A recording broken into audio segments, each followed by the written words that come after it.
All right, if you know, please stand for the Pledge of Allegiance. Ready, begin.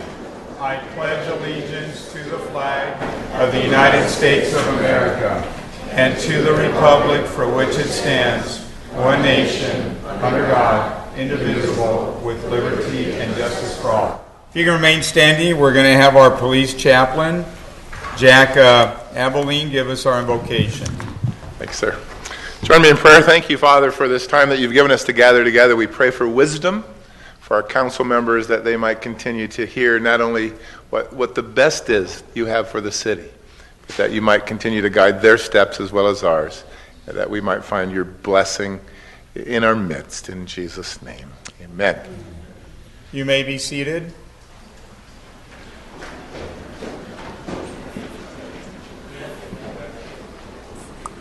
Councilor Member Benavides, I think is not in yet. Councilor Solario, why don't we go with you first? And if we can have the Karate Do organization come forward.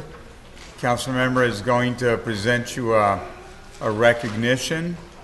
And then after that, Councilor Benavides, hopefully he'll come into the room and he'll have a presentation to make.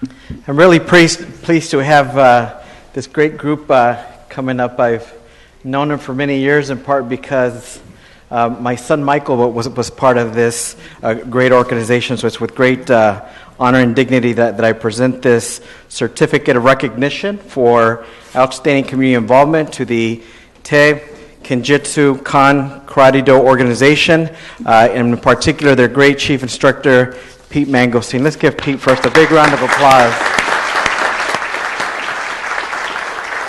Not only is he the chief instructor and the leader of this great organization, but he's a long-time Santa Ana resident. So he pays his taxes and he's involved, and he gives a lot of love and labor to this community. We also are going to recognize, by virtue of the presentation, the officers in the organization: Santiago Bautista, Jose Lopez, mi tocayo, Celia Moser, and Christina Murray. And also on the board, we have Jesus Bautista, Luis Cuenca, Evangeline Mangosteen, Idres Mangosteen, Max Mangosteen, Alfredo Nanes, Estela Sala Sarmiento, Barbara Toscano, and Justin Unsworth. A little bit more about this organization. This Karate Do organization started in 1985, so now decades in their efforts. They work with inner city youth and instill pride and discipline in each individual. They have developed over 25 black belts, with 10 going on to become instructors. So they'll come back and get involved in the organization. Out of every 10,000 who start, approximately 50 to 100 reach the level of black belt. So the fact that so many people have went on to achieve that level is an amazing accomplishment. All karate training techniques are designed to make the body strong and to quicken reflexes. Also, as you can imagine, karate has many health benefits, such as increasing stamina and the heart rate. And over a period of time, it will improve your blood circulation to help eliminate excess weight and strengthen body muscles. This organization, in addition to staying fit and learning this great technique, they give back to the community. This is their 6th year that they host the Karate Tournament Food Drive that donates all competition fees and canned foods to the Weiss Place, a shelter for women in Santa Ana. And I know they also help clean up around that women's shelter, because I've helped with that big effort myself. So thank you for helping Weiss Place.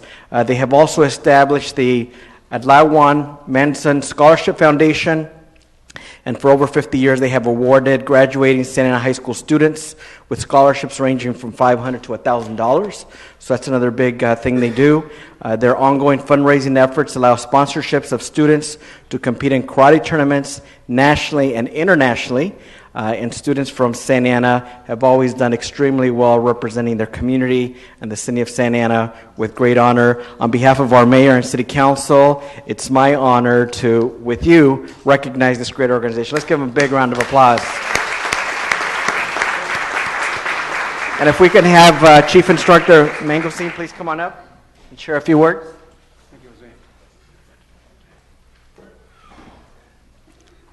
I remember the first time I came up here to give a speech, I didn't have to have glasses on to see this. But now I have to use my glasses, and I don't have them. I blame my son for that. So good evening, Mayor Pulido and esteemed city council members. The Kenjutsukan Karate Do organization and the beautiful city of Santa Ana have been in partnership for over 30 years. Okay, I can't begin to tell you how many students have come through our doors to learn the art of karate. Our nonprofit organization allows us to not exclude anyone from learning a martial art that impacts one's mind, body, and spirit. Our organization is committed to instilling not only to lessons of our beloved style, but also lessons of good character, humility, and commitment to community service. Our program thrives because of the support of the sponsorship of the city officials and the council and park and recreation staff. You know, if someone would have told me when I was younger that I was going to be a karate instructor, I would have laughed out loud. You know, I started karate just because Bruce Lee was around, okay? But for some reason, I fell in love with it, and it stuck with me. Being a karate instructor is not only just being a karate instructor. All of a sudden, you find out you are a mother, father, sister, brother, grandfather, mentor, you know, just trying to guide these kids in one direction. You know, I was told once before, you can't save everybody, but I will do what I can with what I got. Okay? So on behalf of the Kenjutsukan Karate Do organization, I would like to say thank you to all of the City of Santa Ana, council, mayors, friends, and family.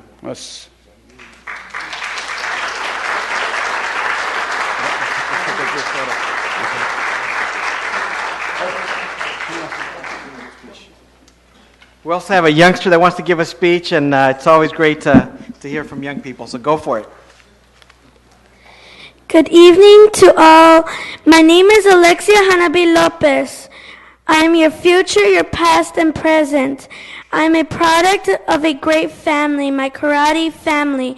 Its foundation is strong with discipline, with a character and tough love.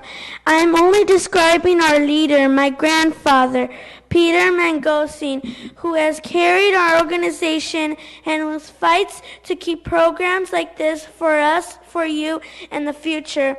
After years of his love for the art karate, he has helped students learn karate, make national champions like me and others here today. He has put the city of Santa Ana on the map, nationally and internationally in elite competition. He has encouraged and motivated education, first to graduate college and university. Many of our black belts have become military service men and women who have proudly served and fought for our country. These leaders cannot, and my dad hates that word, he likes can do, like my Uncle Max can do. We are all family. Leaders can't grow to be leaders without somebody to lead them, like our leader, Peter Mangosteen. Thank you all, and God bless the city of Santa Ana.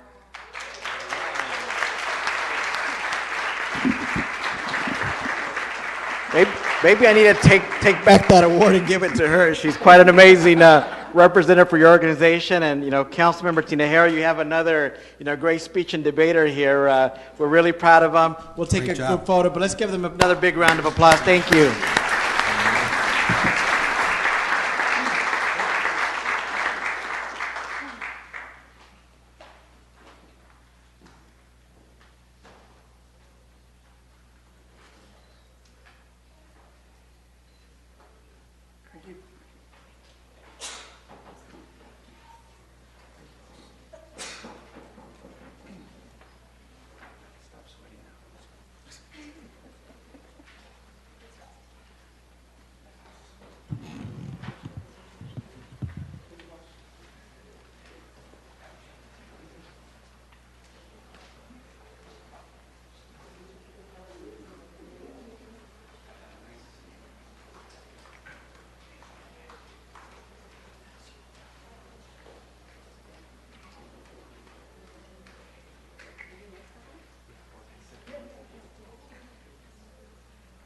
Councilman Benavides?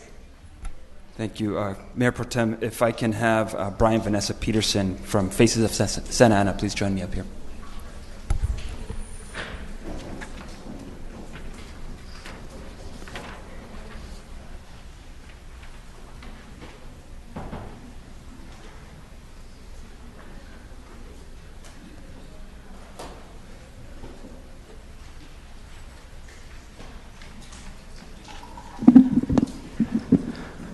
So this evening, it's my pleasure to make a recognition of two neighbors here in Santa Ana who truly have just demonstrated part of what I think is beautiful characteristics of our community.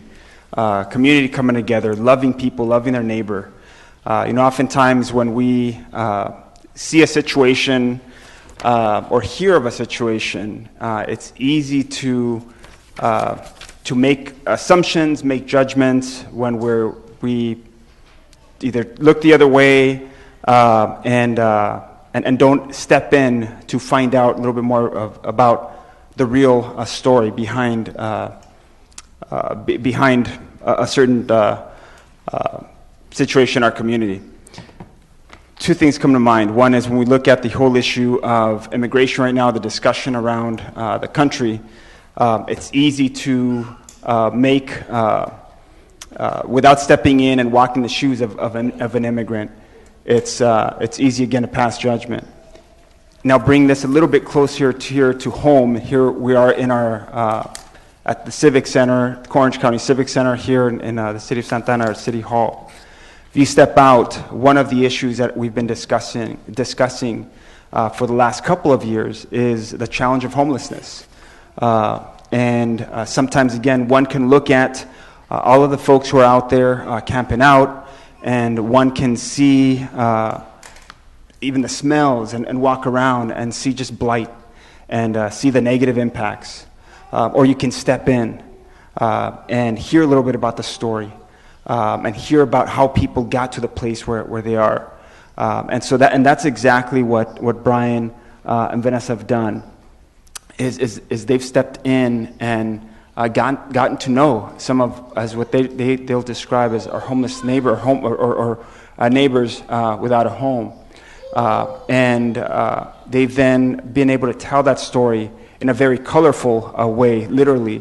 So rather than me trying to explain a little bit more, I'd like to have maybe Brian, if you can share a little bit about what is Faces of Santa Ana, and how can one learn a little bit more about what you're doing. Maybe you can tell the stories of one of those people that you've painted. First of all, thank you for having myself and my wife Vanessa up here. It's truly an honor to be up here representing the city of Santa Ana. Thank you, David. Thank you, Mayor and Councilman. So Faces of Santa Ana is I'd like to call it an art movement or a family, and it started about 1.5 years ago. And it started, I'm going to tell you one story just about how the whole organization was formed. I was sitting on my couch night after night reading this book called Love Does. And the book is about loving your neighbor sacrificially, unconditionally. And I had just moved to Santa Ana. Me and my wife just gave our lives to the Lord. And I'm reading this book, and I can hear the screams from a man coming from the outside of my building, right on Broadway and 2nd. And I can hear his screams, and me and my wife had previously labeled him the screaming homeless man. Every time we'd hear him scream, we'd say, oh, there's the screaming homeless man again. But this day I was reading this book about love, and something was different. He screamed, and his screams then, it connected to my heart, and I started feeling conviction. I remember telling my wife, I need to go meet this man. I can no longer refer to him as the screaming homeless man. And so 2 days later, I saw him sitting right by Subway on Broadway and 3rd, sat down next to him on the sidewalk, and found out his name was Matthew. In the midst of our first conversation, there was this overwhelming feeling in my soul to ask him to paint his portrait. I'd never done this before. I'd never even spoke to anyone experiencing homelessness. And so I painted Matt's portrait, started to learn a little bit about his story, and I posted the picture online, and people started asking me, is this portrait for sale? And so something went off in my head. There was like a light bulb that went off and said, wow, maybe my gift, my painting gift, was given to me so I can help others. And so I owe a lot to the city of Santa Ana for really opening my eyes to realizing how I can use my gifts to help others. And so turns out this guy, Matthew, turns out to be an amazing musician. He plays every instrument possible. And right now, Matthew is using the proceeds from the money that we raised from selling his portrait to record an album. And Matthew lives right out here in the Civic Center. We've probably all driven by him 100 times. And he's like Santa Ana's best kept secret. And so Faces of Santa Ana is a nonprofit organization where we paint portraits and tell the stories of our neighbors living right outside these walls. We sell those portraits, and then we generate $1,500 for that person, and we put this money in what we call a love account. And with that love account, we're able to meet a lot of their needs. We're able to put them in hotels, record albums, send them to see their family, whatever it may be. And so I just want to close by saying thank you to Santa Ana. Thank you to the city for opening our eyes. We've been walking around our whole life with a veil placed before us. And for the first time in our lives, we feel alive. We feel like we can see with eyes of love. We can love unconditionally. And Santa Ana is very responsible. I owe the city a lot of credit for just revealing the heart of God to us individually. So thank you guys so much for having us, and thank you for recognizing Faces of Santa Ana. You can visit www.facesofsantaana.com if you want to learn more about the organization. Thank you. Anything you'd like to add? So, folks, this is a beautiful story about just the beauty in our city. People of all walks of life, and some of our neighbors, some of our own, who, again, you can look at something at face value and see the negatives, or you can see some of the redeeming qualities and choose to step in and walk with people with compassion. And that's one of the reasons that I love to call Santa Ana home. And with that, I want to thank you, Brian, Vanessa, for sharing your gift and your talent and your hospitality and generosity and being an example. And I know you've also worked with some of our high school students and college students, I think, as well, but some of our high school students recently, having them step in and do some paintings. And so there's so much beauty in the arts. And so thank you for awakening and sharing that story. So again, facesofsantaana.com. So on behalf of the city of Santa Ana, I would like to present to you the certificate of recognition to Brian Vanessa Peterson and Faces of Santa Ana in recognition of your creative art to support and touch the lives of the homeless community. Thank you so much. God bless you.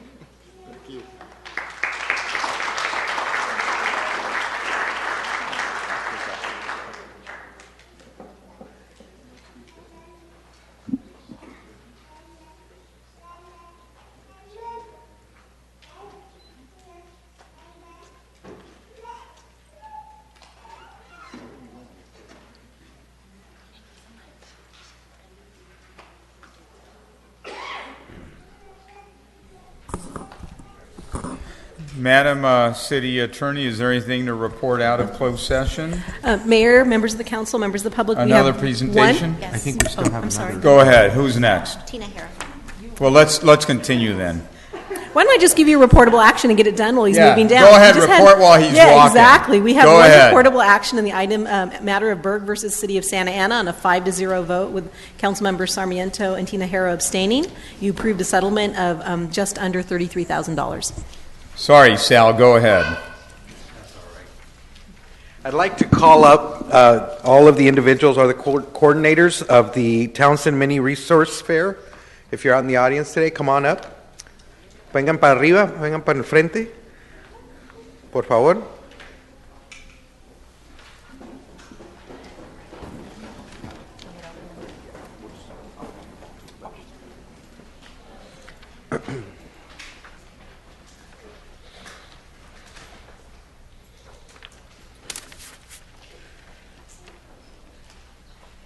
Hey, how's it going? Hola, ¿cómo está? We talk about something here in the city of Santa Ana that we take a lot of pride in is really energizing our communities, our neighborhoods to participate in civic duties and really improving their neighborhoods. And this is a prime example of that. This is a group of individuals who came together, and residents of the 1400 block of South Townsend and Rate Esta fue la primera vez que hicieron este evento, ¿no? Okay, es la primera vez. And they've worked on strategies to connect to resources that will make their neighborhood safer and raise awareness of programs available for children and families in the area. Recently, the team at NeighborWorks Orange County identified the Mini Townsend neighborhood as a community building initiative project funded by the St. Joseph Health Community Partnership Fund and worked with residents to organize the first annual Mini Townsend Street Resource Fair celebrated on February 25th, 2017. I would like to also call Councilmember David Benavides. I think you should come on up because it was Councilmember David Benavides who also helped sponsor. Era el otro patrocinador, ¿no? And so I'd like for him to come on down. And I want to congratulate to the key coordinators who include a team of dedicated residents from South Townsend and Raitt Street and staff from NeighborWorks Orange County for making the first community resource fair a success. This is a very interesting story. What occurred was I was at work, and I work for the Santa Ana Unified School District, and Ms. Lopez Guerra came over. She does community outreach. She said, Mr. Tinajero, I know you're very busy, but can I take your district hat off and can you put on your council hat and take 10 minutes of your break? So I said, okay. So I walked across the hall and I met with some of the individuals who were coordinating it. And they were concerned about their fees for the staging and for the fire lanes and the whole bit. And we were able to give them some funds out of our discretionary fund, and that's where Councilmember David Benavides also came to help out. Pero en español les quiero dar las gracias porque, sinceramente, ustedes son un grupo que se construyó ahí en su propia vecindad, ¿verdad? Entonces, estos eventos no son fáciles. Tienen que tener planificar mucho adelante, tienen que ir a ver dónde pueden agarrar los fondos. Y luego promover la palabra para que todas las personas vengan. Y me dijeron que fue un evento que tuvo mucho éxito y les quiero seguir dándole la energía, por eso los tenemos hoy en este día, porque los queremos reconocer y darles las gracias para construir unas vecindades que van a seguir mejorando porque ustedes tomaron la decisión. Y no quiero, tengo mi tocayo que es varón aquí también, pero lo que siempre miro el liderazgo en nuestra comunidad es entre las mujeres. It's always the moms, it's the women in our community who are rising up in leadership and really making a difference in our community. I said, no disrespect to my male brother up here, but the reality is I'm happy he's here. But the reality is that this is what we need to continue to foster, and I want to congratulate you. I don't know if Councilmember Benavides says. The only thing that I wanted to make mention of is that, this is the strength of Santa Ana, our community, people coming together, seeing the beauty in their city. But one of the great things as well is that we're also a very young community, a lot of young people, and you're setting that example for the leaders, that the impact that you are having on your kids. They may not be voicing, they may not be telling you, but I remember as a young boy myself, seeing my mom go to the PTA meetings, seeing her go to school and be involved there, and that was an example for me, both her and my dad. Es que el ejemplo que están dando francamente para sus hijos, que son ustedes los líderes de hoy día y sus hijos que los van a seguir a ser líderes en la ciudad, que van a tener cambios muy positivos para nuestra comunidad. Me acuerdo de niño de ver mamá que iba a las juntas y a veces, no tantas juntas, tantas actividades, pero de ella aprende ahora que me la paso en las juntas todo el tiempo, pero haciendo cosas positivas. Es que el ejemplo que están haciendo ustedes, no solamente para beneficio de sus hijos, pero para nuestra comunidad entera, de todo corazón, se lo agradecemos y por eso los vamos a reconocer con los certificados. Gracias, thank you. Y no sé si ustedes saben, pero el concejal vive ahí a un lado de ustedes. Entonces, si tienen un problema con una luz o hay un hoyo en la calle, no me llamen a mí, llamen a él. No se crean, me pueden llamar a mí también. Quiero llamar a la señora Martínez si quiere decir unas palabras, por favor. And do we have can we get a translator? Va a venir el que va a traducir.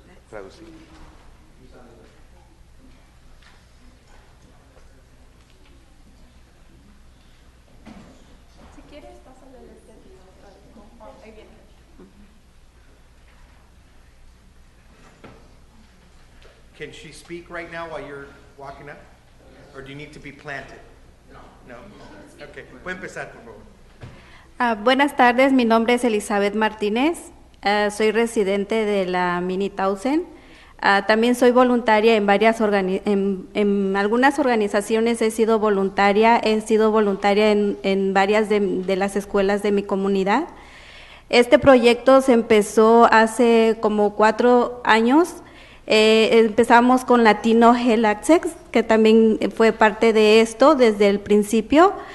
Comunidades saludables, por ellos hacemos el Día del Niño en una de las escuelas que se llama Diamond. Bueno, yo quiero agradecer en esta ocasión que esta organización pueda venir a ayudarnos a nuestra comunidad. Por eso también se pudo hacer lo de la feria. Quiero agradecer a todos los voluntarios que ahorita son la mitad de los voluntarios que estamos, somos muchos. Y pues quiero agradecer al señor Saltinajero, quiero agradecer también al señor Benavides, quienes nos apoyaron para poder hacer esta feria comunitaria que ya tenía mucho tiempo de quererlo hacer en mi vecindad, ¿verdad? ¿Por qué no hacerlo en nuestra vecindad? A veces tenemos que ir a buscar permiso a la escuela cuando podemos también usar nuestro lugar. Muchas gracias a Marina. Gracias a toda la organización y gracias también a mi familia que me ha apoyado mucho en estos años para poder seguir apoyando mi comunidad.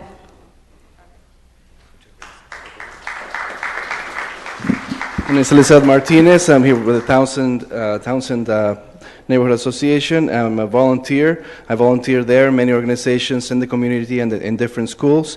And I'm here.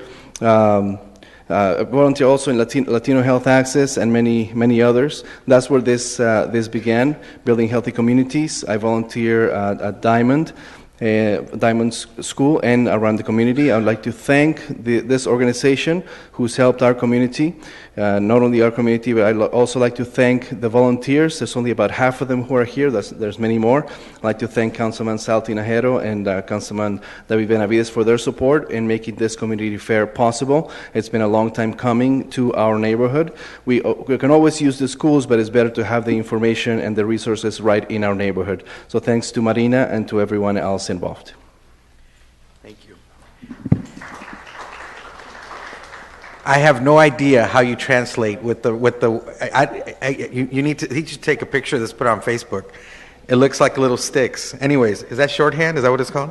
Okay, in recognition of your volunteer effort with the first annual Mini Townsend Community Resource Fair, we want to give you, le queremos dar este certificado a la señora Elizabeth Martínez y a todos los demás que están aquí. Muchas gracias por todo su esfuerzo y por siguiendo con la visión de mejorar nuestras comunidades. Muchas gracias.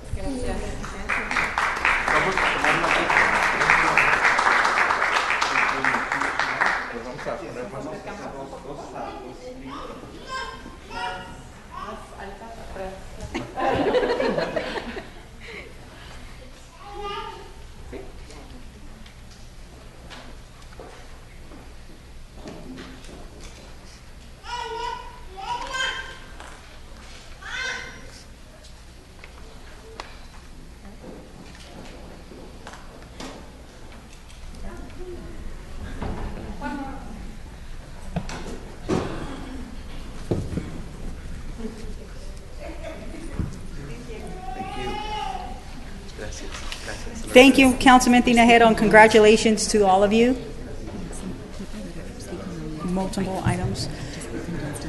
Madam City Attorney, did you report, or closed session? Okay, it looks like the mayor went out of order here on a couple of things here. So now we're going to be moving on to public comments. This is the time and place for the public to address the City Council on consent calendar and regular business items.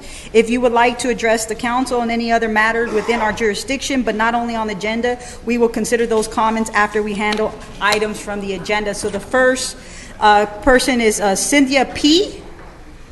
Didn't put a last name. Cynthia P. Going once, going twice. Cynthia P., please come forward. Followed by James Kendrick.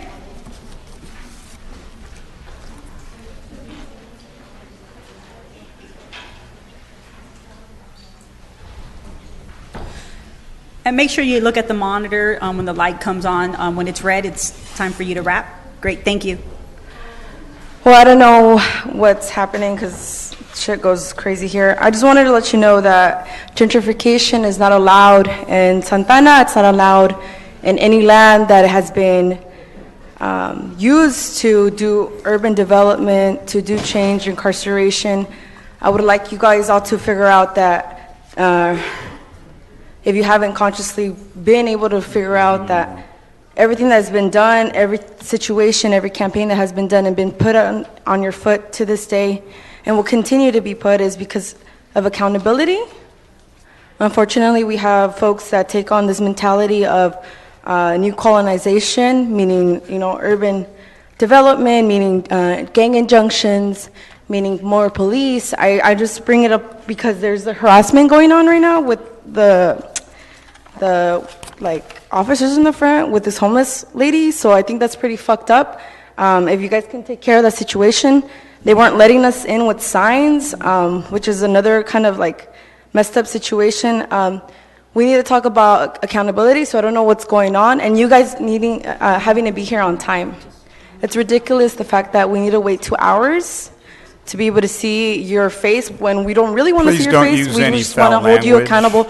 Well, unfortunately, sir, you've done more things that offended me than a verbal word. Please don't use foul language. Don't tell me what to do. Please. I'm just letting you know that there's a lot of things going on. And if we don't figure out that gentrification has a lot to do with incarceration, with harassment to homeless people, with harassment to our communities of color, I don't even care whether you realize this or not, but the thing is that you are part of the situation and the problem. Be so please acknowledge that this is going on. I would like to say that being part of Santana, being part of a space that has been gentrified, a space that has been put in the gang injunction already for more than 10 years, I see the result of neglection.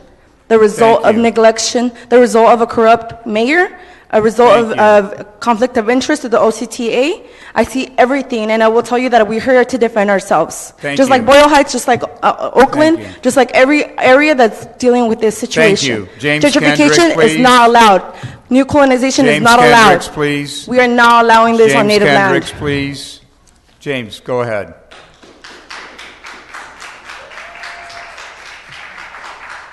Good evening, Mayor and City Councilman.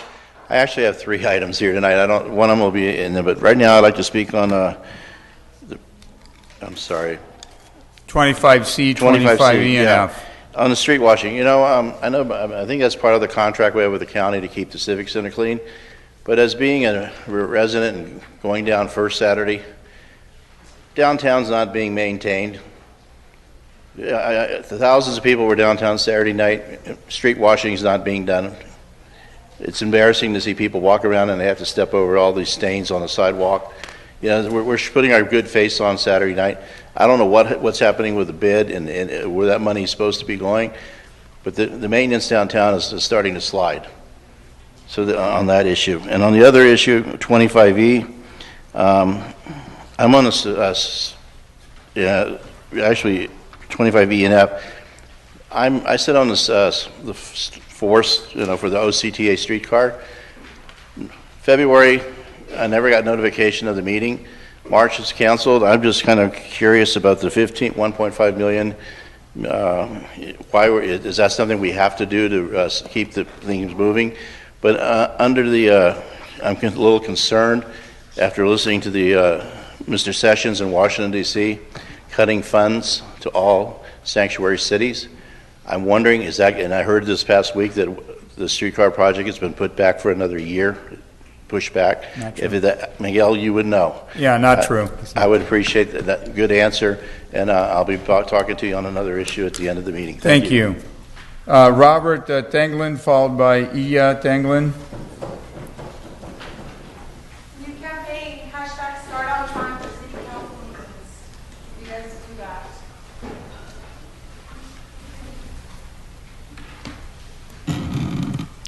Good evening, Mayor Pulido and respectful members of Santa Ana City Council. My name is Ilya Tseglin. I and my family very supportive of establishment of such needed committee to council. that will focus on ethics and transparency in Santa Ana City.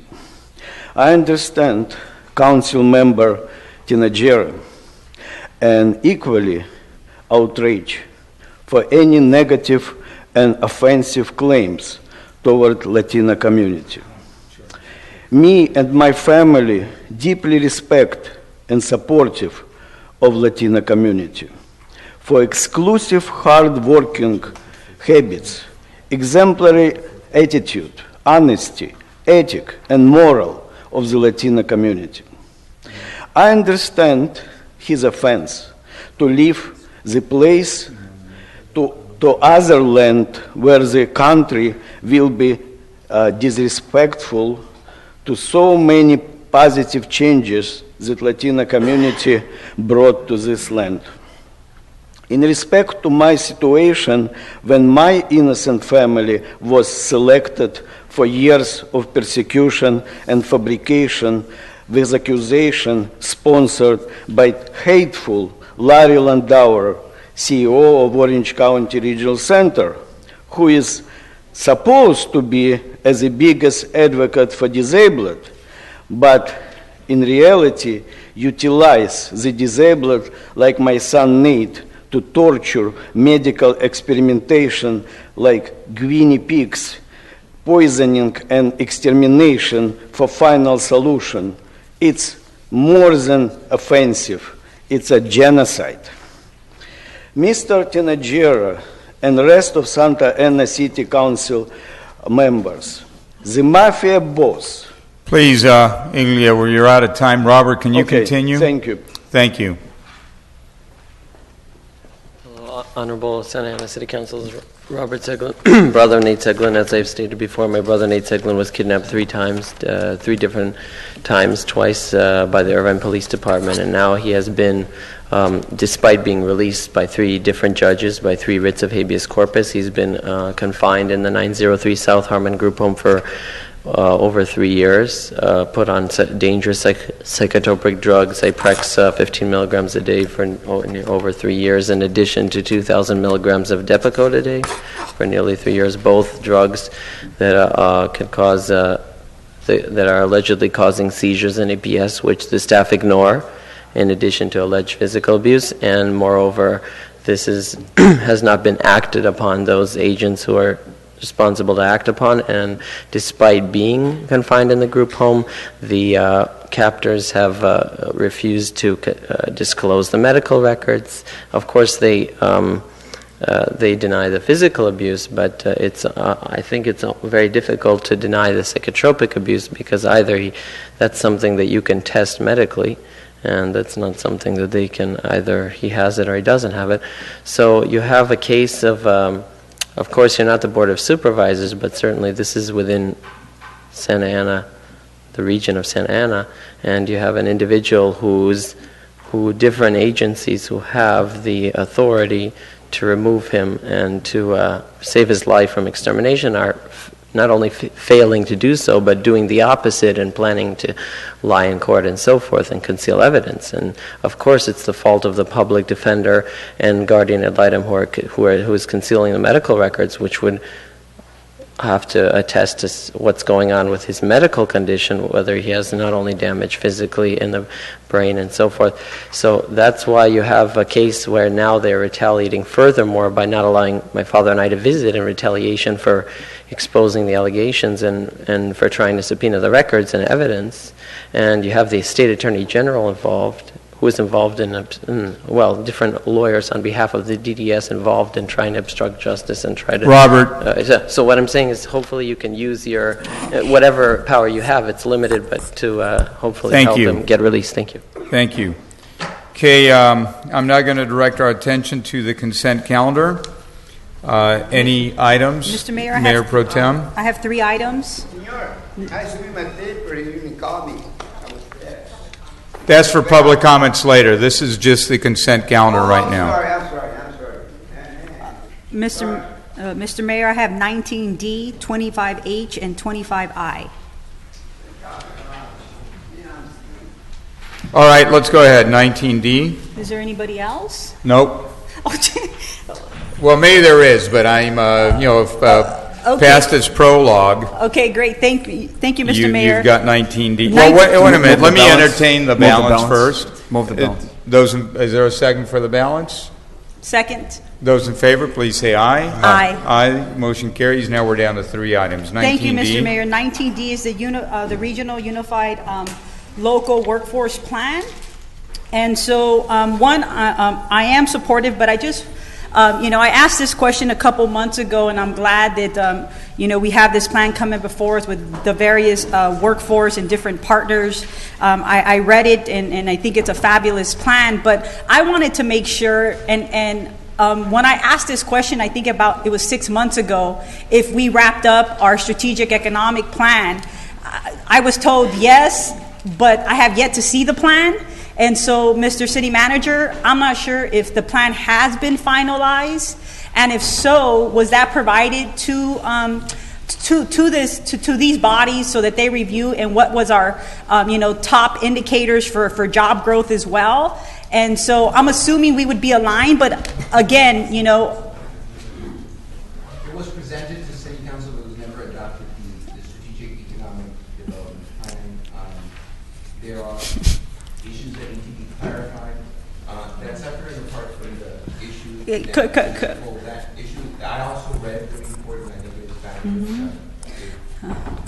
Just as we move forward, we put a plan together and hoping that, we have a strategic plan for economic development, that it would kind of be aligned with other plans such as one like this. And so I would just ask that if we have in draft format, that we possibly could provide it. I see Deborah in the back, to share that with them, and maybe there are some things that they may be able to add or not add, but I think it's a good idea that group actually take a look at that draft plan and then hopefully bring that forward to the City Council for full adoption. I know that there were some concerns about adding some additional industries, in particular, the medical marijuana, on and so forth. And so I'm not sure if that's been done, but I would like to have a timeline, because what we're doing here today is wanting for approval of this Regional Unified Local Workforce Plan. And so it just behooves us to make sure that we're in alignment.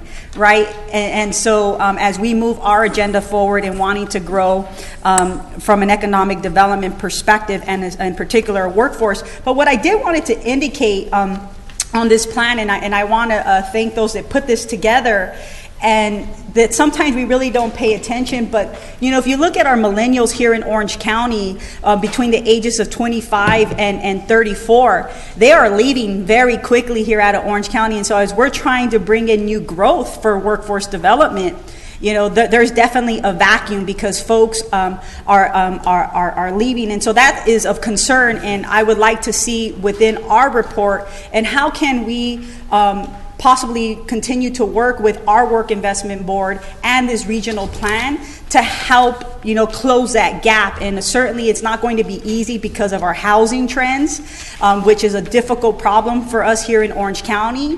And then number 2, transportation. Having those two big issues really creates barriers for bringing, a really good economic talented workforce.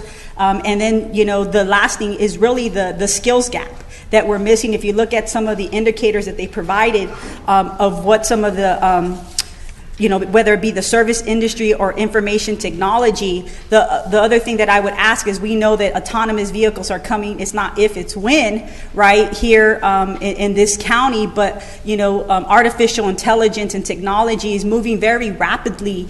And so how, based on these growth sector jobs, how are we going to be able to retool so that we really meet into the 21st century? And so that's another broader discussion that I would like to have. It wasn't all fully discussed in this plan, and I'm looking directly at Deborah, that I would love to sit down with you to look closer into this, because I really believe that at the end of the day, for us here in Santa Ana, and to be a regional partner and leader, we also need to make sure that we are in a good position to bring in a very strong workforce. And I say it all the time, that it's not the buildings that make a great city. It's the people that make a great city. And so being able to retain the residents that we have in this community, to provide them good paying jobs and housing and transportation, we're going to have a plan that really is in sync with the rest of the region, because we can't have a silo mentality. What happens in Santa Ana, it happens throughout the region. And one last thing that I would just point out that I think is very important is that, the 2002-2014 second quarter report, they said 810,000 individuals are living and are employed in the Orange County region. 592 individuals are commuting into Orange County, but living elsewhere. 450,000 folks in Orange County residents are commuting out of the area. I would like to, figure out how many of those residents are from Santa Ana that have jobs beyond Orange County. It'll be interesting to find out. I think information for us is very important for us to make good policy decisions. My second part of my question, and I know it's been discussed, but when we're talking about apprenticeships, and I know this council has been very supportive of labor, and we're looking at doing a project labor agreement.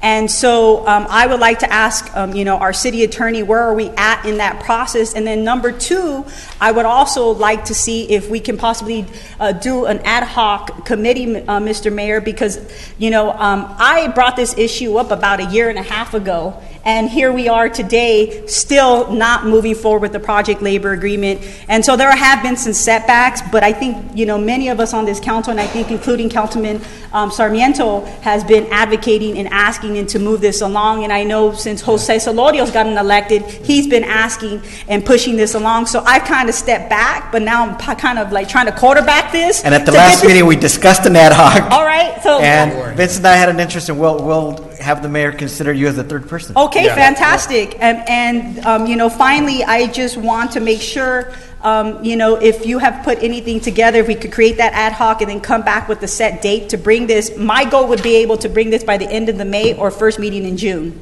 So, Mayor Pro Tem Martinez, we do have a draft of the PLA agreement ready to go. I've had some conversations with Councilmember Solorio. Councilmember Sarmiento made a comment at the last meeting 2 weeks ago, which was a good reminder to me, which is putting together the agreement is not all that difficult. We were actually going down a different path and we had started that. But due to some personal circumstances that you guys are aware of, I've had a little more time to just sit. So I have actually finished a draft of the PLA agreement for your consideration. What is missing from that are all the policy decisions that you all need to make. So that document's ready to go, absent the policy. So I'll be sharing that with our city manager, as well as our other staff member who is working on it. The ad hoc committee then wants to meet and plug in that information. And I still also need to share that with the Public Works Department as well. Fantastic. And maybe possibly this ad hoc we can bring in, our economic strategic plan and how that fits in with our apprenticeship programs and what we're trying to do here with our project labor agreement. We greatly appreciate it. And Mr. Mayor, I move this item forward. Is there a second? Second. Any more discussion? Those in favor, please say aye. Aye. Aye. Those opposed, motion carries. Before we go on to the next item, let me just mention two items briefly that come prior to yours, I believe. And that is just on the OC streetcar. I think it's very significant that out of this item 25E and F, we basically are agreeing to a reimbursement agreement for construction of the project. In other words, our city staff is going to be working on the project, and there's going to be a reimbursement from OCTA. And that, of course, also includes an amendment to the design of the cooperative agreement. So the project is real. It's marching. It's coming down the tracks, literally. And I just want us to consider either an overlay or something that we do in the future that seeks to look at capturing some of the tax revenue that's going to be generated by that project so that it benefits the city's general fund as well as everything else throughout the city. So that's more of a comment. We've already voted on it, but let's please continue with Mayor Pro Tem. Thank you, Mayor. The next item, which is I'm very supportive, Fred, so don't worry, is 25H, which is the GIS mapping, which, I'm a really big supporter and believe that we're moving in the right direction. But as you know, as I'm the president of SCAG, and, I recently sent some information to Jack and to Hassan about all the tools that we have. And SCAG has some amazing tools if it pertains to GIS, and they actually use ESRI, which many people actually use ESRI. They're really big and known in the industry. And if you like the company, the CEO is coming to our annual conference on May 4th and 5th in the desert. We're going to be hearing from him. And I'm not sure if you all know that ESRI is a local GIS mapping in Southern California, in Redlands. And so a very exciting company and the work that they do. We certainly, I did have a question, Fred, for you, though. I saw that there will be some training in regards to the GIS with the staff. And I just want to know how long that will take. And number two, is it only your public works staff that will be trained, or will there be any other employees, whether in planning or elsewhere, that can be trained on this GIS mapping? The importance of it is amazing for the city. Thank you, Mayor and council members. We have two phases for GIS. This is just to provide the programming and the software that we need for running our existing GIS system. We also are working on the citywide GIS system, which would be piloted in Public Works Agency. We're working with IT, and in that one, we're thinking about having it citywide. Okay, fantastic. And the training would be provided for all the people that will be using the system. So that phase is coming up later. Okay, fantastic. That was just my question, making sure that we would be moving into that phase, because I believe it's important. It's kind of technical and certainly not easy just from the very beginning to just try to navigate through that. I tried to do that with the demo with SCAG, and I was kind of lost, but it was exciting, and the ability for the city of Santa Ana to have that kind of information and being able to utilize those tools will really help the city of Santa Ana and internally all our employees. Yes. So thank you. I move this item forward. Is there a second? Second, and I do have a Go ahead. question, or really more of a comment. I do like this extra work in the area of GIS. The only thing that I would ask is, as we are putting new initiatives like this online, if you will, that we figure out how to make some of this data open to the public by measure of putting it on our website. I know we're still talking about an open data platform that Mayor Pro Tem Martinez and I are big fans of. And I know we may not be able to do it citywide all at once. So what I'm thinking is just project by project or department by department. Like, I'm very interested in having more crime stats on our police department website. So I'm now thinking more that we just do it department by department as we do new initiatives. So hopefully out of this new effort, there might be some stuff that we can add to the Public Works website, for example. Yes, and we're working with Esri. Esri is the number one company that provides GIS. Very familiar with that. They're gonna recommend all the bells and whistles that comes with the newest GIS program, including open source. And we're going to set up the base so it can be easily implemented through different departments also as well once the funds become available. So we're going to set the base here. We're going to have a pilot on the Public Works Agency, and then hopefully we can kind of extrapolate it out to right, and again to the public as well via our website. Right. Thank you so much. Thank you. Bye-bye. All right, so we have a motion and a second. Those in favor, please say aye. Aye. Aye. Those opposed, motion carries. Final item, Mayor Pro Tem. Thank you, Mayor. It's 25I, which I'm supportive, which is installing the energy efficiency lighting. It's really great that we're moving forward to getting a lot of savings on energy. But the question that I had, and it was brought to us during our mid-year budget, on our user utility tax and the decrease that we received. And so as we move forward with the, with these technologies and being able to be more energy efficient in lighting fixtures and controls within our department, and I know we receive these grants, I would just ask, because we also too pay utilities, as we move forward, if we can do an analysis not just of the savings and the energy that we're saving, but what could be the potential loss of revenue for the city. I think it's very important for us, knowing the environment that we're in and how we need to generate revenue. Moving in this direction, it's fabulous. You look at cap and trade at the state is, being able to do a lot of great things. But with that, at the local level, there comes unintended consequences. And I think it was 10%, Francisco, that we lost in user utility tax revenue. It was 10%, and it has to do with cap and trade. And so as we continue to be more energy efficient and having these kinds of controls, we're going to have to figure out other ways to generate revenue if we're having a decrease. And so it's a positive thing, but at the same time, we have to figure out ways of how to generate revenue, in particular that the city is going to start to continue to be more energy efficient. And this is at 2 locations, I think at the Yard and at the McFadden Learning Center. So I'm excited for them, but there could be a potential loss in revenue for the city. With that, I move the item forward. I'll second the motion. I have a comment, and the comment is that this is analogous to what's going on with the gas tax. As vehicles become more energy efficient, they drive longer, less miles, better mileage, so less dollars per mile driven, and so all our infrastructure is getting worn out, and how do we pay for it?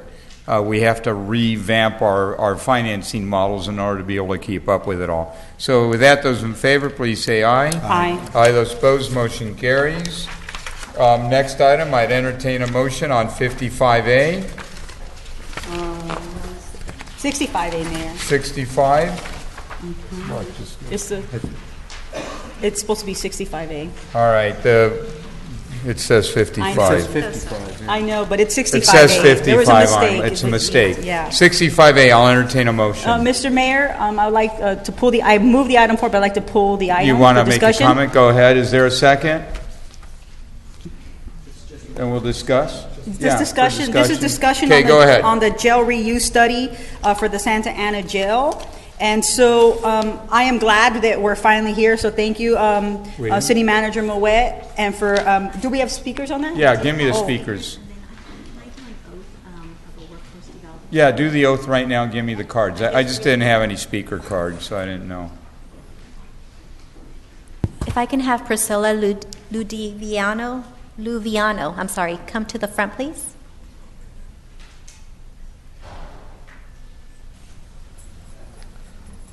Mr. Mayor, can you announce what she's being sworn in for? Yeah, Madam Clerk, she is being sworn. Yes, she's being sworn in. She's just been appointed to the Workforce Development Board. And she's going to do a great job for us. And she's a representative of the United Food and Commercial Workers Local 324.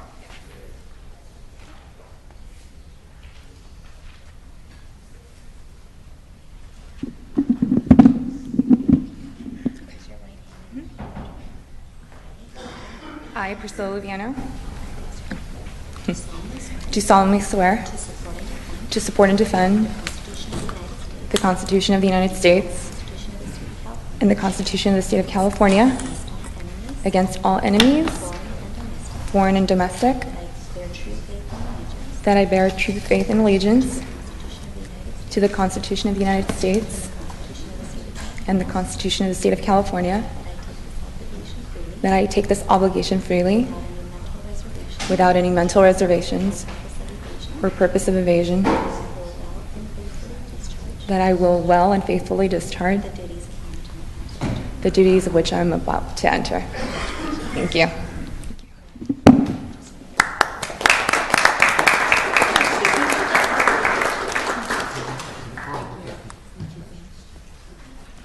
Welcome.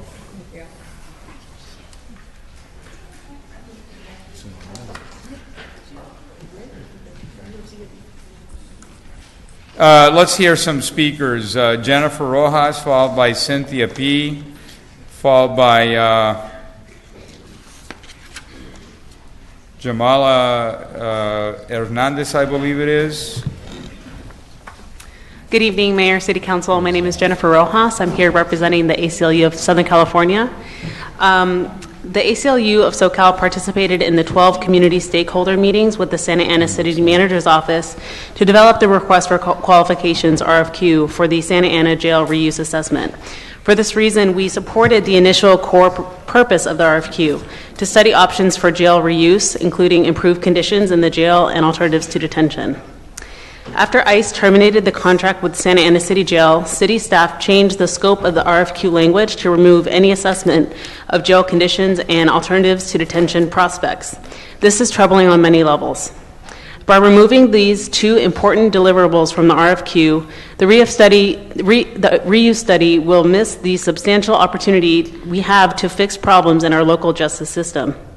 Failure to consider jail conditions and alternatives to incarceration creates a fundamental flaw in the conclusions drawn by the RFQ bidder. The proposed bidder, Veneer Construction Management, is a construction company that is notorious for failing to exercise due diligence in their studies on LA County jails. We are weary of Veneer Construction Management using the Santa Ana Jail Reuse Study as an opportunity to expand the jail and their business prospects. Perhaps most troubling, the city of Santa Ana is spending over $19.5 million this year to arrest and incarcerate youth, according to a new report from Resilience Orange County. A study on how to expand the Santa Ana City Jail sets the city on a backwards path. Councilmember Michelle Martinez has mentioned that we need to get out of the jail business. By moving forward with Veneer, the city risks crushing opportunities to uplift alternatives to incarceration and investing in youth. Please consider halting the RFQ as it stands and the one-year contract with Veneer Construction Management. We hope the city moves forward in good faith with the community organizations that helped to develop the initial RFQ by reissuing the initial RFQ language. Thank you. Thank you. Go ahead. Our next speaker, Cynthia P., please. And then Johanna Hernandez. And then Fatima Arelas, I believe it is. Please, Cynthia, go ahead. So when I come here for the community and not really for you all, because you usually just look down on your phones. And for those that actually pay attention, get that kind of information, I guess it's good that you're here and present, but be more intentional about why you're here. Jose, I don't even know why you're even here. You have been part of the problem in incarcerating youth since 2006, since the gang injunction was implemented in my neighborhood. Same thing goes for the mayor. If a mayor for so many years could not do anything to uplift or empower the youth, then why is there a dictator here? There would be more students like there were earlier getting awards if the implementation of restorative justice was made with more intention. We would have less homeless people on the streets. We'd talk more about healing, less about incarcerating, demonizing, and more than anything, just putting people on the side. We shouldn't have to wait till we get a spiritual experience or until Creator talks to us to acknowledge that there's homeless people on the street. We need to acknowledge that affordable housing is needed, that we need to talk about looking to our youth and respecting our youth. Our children. There's something called adult supremacy, and you guys think it's a joke, but it's true. We forget that we were all kids at some point, and because there is a lack of being intentional, we have incarcerated more than half of our youth of Santa Ana since we could get demographical information. The fact that Orange County's juvenile hall has more percentage of Santaneros in there is very. It's just heartbreaking, and I can't blame this on you for not being what you could have been, a person from the people. And we will be telling you this until your grave comes, man. And same thing for you. Don't be laughing at me. Don't be smiling at me, because I will hold you accountable. Same thing with you, Villegas. Todas las personas que están aquí, están presentes, sabemos que la gente va a luchar. Entonces es tiempo que reconocemos, si no respetamos a la tierra, ni a los chavos, a los niños, a los jóvenes, no respetamos nuestra vida. Gracias. Just because you talk in Spanish doesn't mean shit. Fatima, followed by Jose Elias.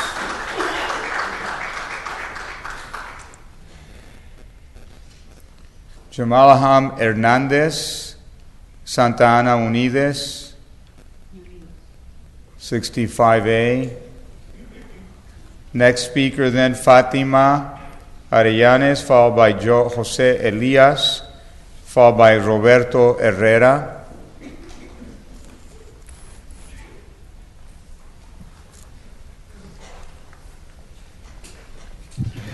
Hello.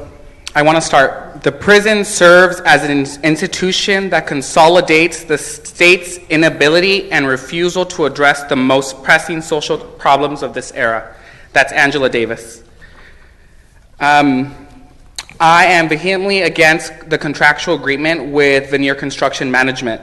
This construction company is a direct beneficiary of mass incarceration, mass detentions, and mass deportations. For them, profits over people is the basis of their work. If there is a detention center to be built or a wall to be constructed, Veneer would be more than happy to help.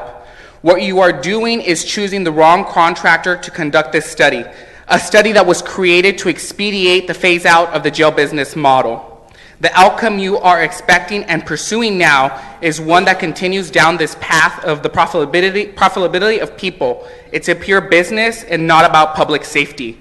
Moreover, the jail is not used for local arrests. Most people are sent to the county, and our jail, for the most part, has been sustained by the ICE contract. There is no need for a jail in Santana. I repeat, there is no public safety need for the jail in Santana. For instance, although crime has increased in 2014-2015, crime rates are still lower than they were in 2005. I have attended the meeting relating to the jail's budget. What I get is a sense that you are intending to use this study to find the federal revenue resources that can justify the expansion of jail services. It is listed, other contracting out options. The likely success the city can expect if pursuant arrangements with outside agencies may be interested in operating the city jail. This is a complete contradiction of the scope of work identified in December 2006 when the study was released. I helped put this study together, and this study was meant to expedite the phase out of the jail business model. What you are proposing tonight is to continue utilizing our jail as a means to make money. These are the same arrangements, the arguments the private prison industry and their beneficiaries make, except this is a publicly owned jail that was created for the purpose of profitability, not public safety.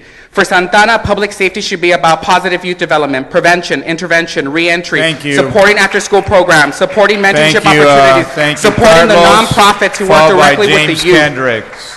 I would like to submit this report to the minutes. Thank you. All right, thank you.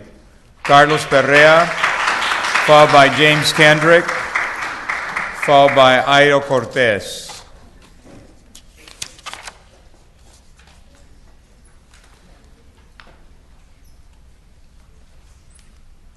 Good evening, members of the council. I want to also state my positions for the city to contract with a Veneer construction company. Christina Fialo from Civic just released an op-ed today at the Austin Register in which she identifies that the company has definitely benefited from mass incarceration and has continued to look at models in Los Angeles County and San Diego County, and instead of easing mass incarceration, has contributed on looking how jail can be profitable businesses. But also I want to remind the city council members that in 1990, in the 1990s, when the jail was built, city elected officials promised residents that the jail was not going to hold outside inmates. I repeat, city elected officials promised the community members of the community that no outside inmates were going to be held here. And it's also in the Austin Register as well, so I'm not lying. You can look it up as well. And so what we have seen as well is that there is no use for this city jail. No local inmates are being held in that jail, right? We can have a site and release center, but this jail primary function for the last decade has been a business model. So I will ask the council to consider looking for another contractor, and also to bring back the original proposals, which was look at other ways in how this jail can be reused. And that was taken out also in this recent RFQ. Thank you. Thank you, James Kendrick. Followed by Airo Cortez. Good evening, Mayor and Council. Further again, 1997, a lot of these kids weren't even born yet. We don't have a jail, we have a holding facility. Vince, you're a lawyer, isn't it? That if you get arrested in a city and you're taken in to be processed for anything, you can be cited or released, but you can't be held more than 72 hours. If you've been done something wrong, then you're released over to the county system. That's why we have a tunnel underneath 6th Street to take you to the county system if you've done something wrong. And this council, as I swore by the Constitution of the state and this country, you would maintain public safety and everything in the city. You've done that. I'm an open gay man, and I get tired every week kind of hearing these people come down here. Some of them I know, but I'm tired of it. You have done your due diligence to protect the people of this city. It's not a jail, it's a holding facility. We don't keep people for long periods of time. These people don't understand that. By law, we can't hold them. If they're going to be held, they have to be, the judge will send them over to the county. So we're doing that. And why are we going to cut our nose off before our face? I don't like what ICE does, but it was our financial obligation, and we have ran a jail successfully since 1997. So why are we listening to a few people and people that come in that get arrested here?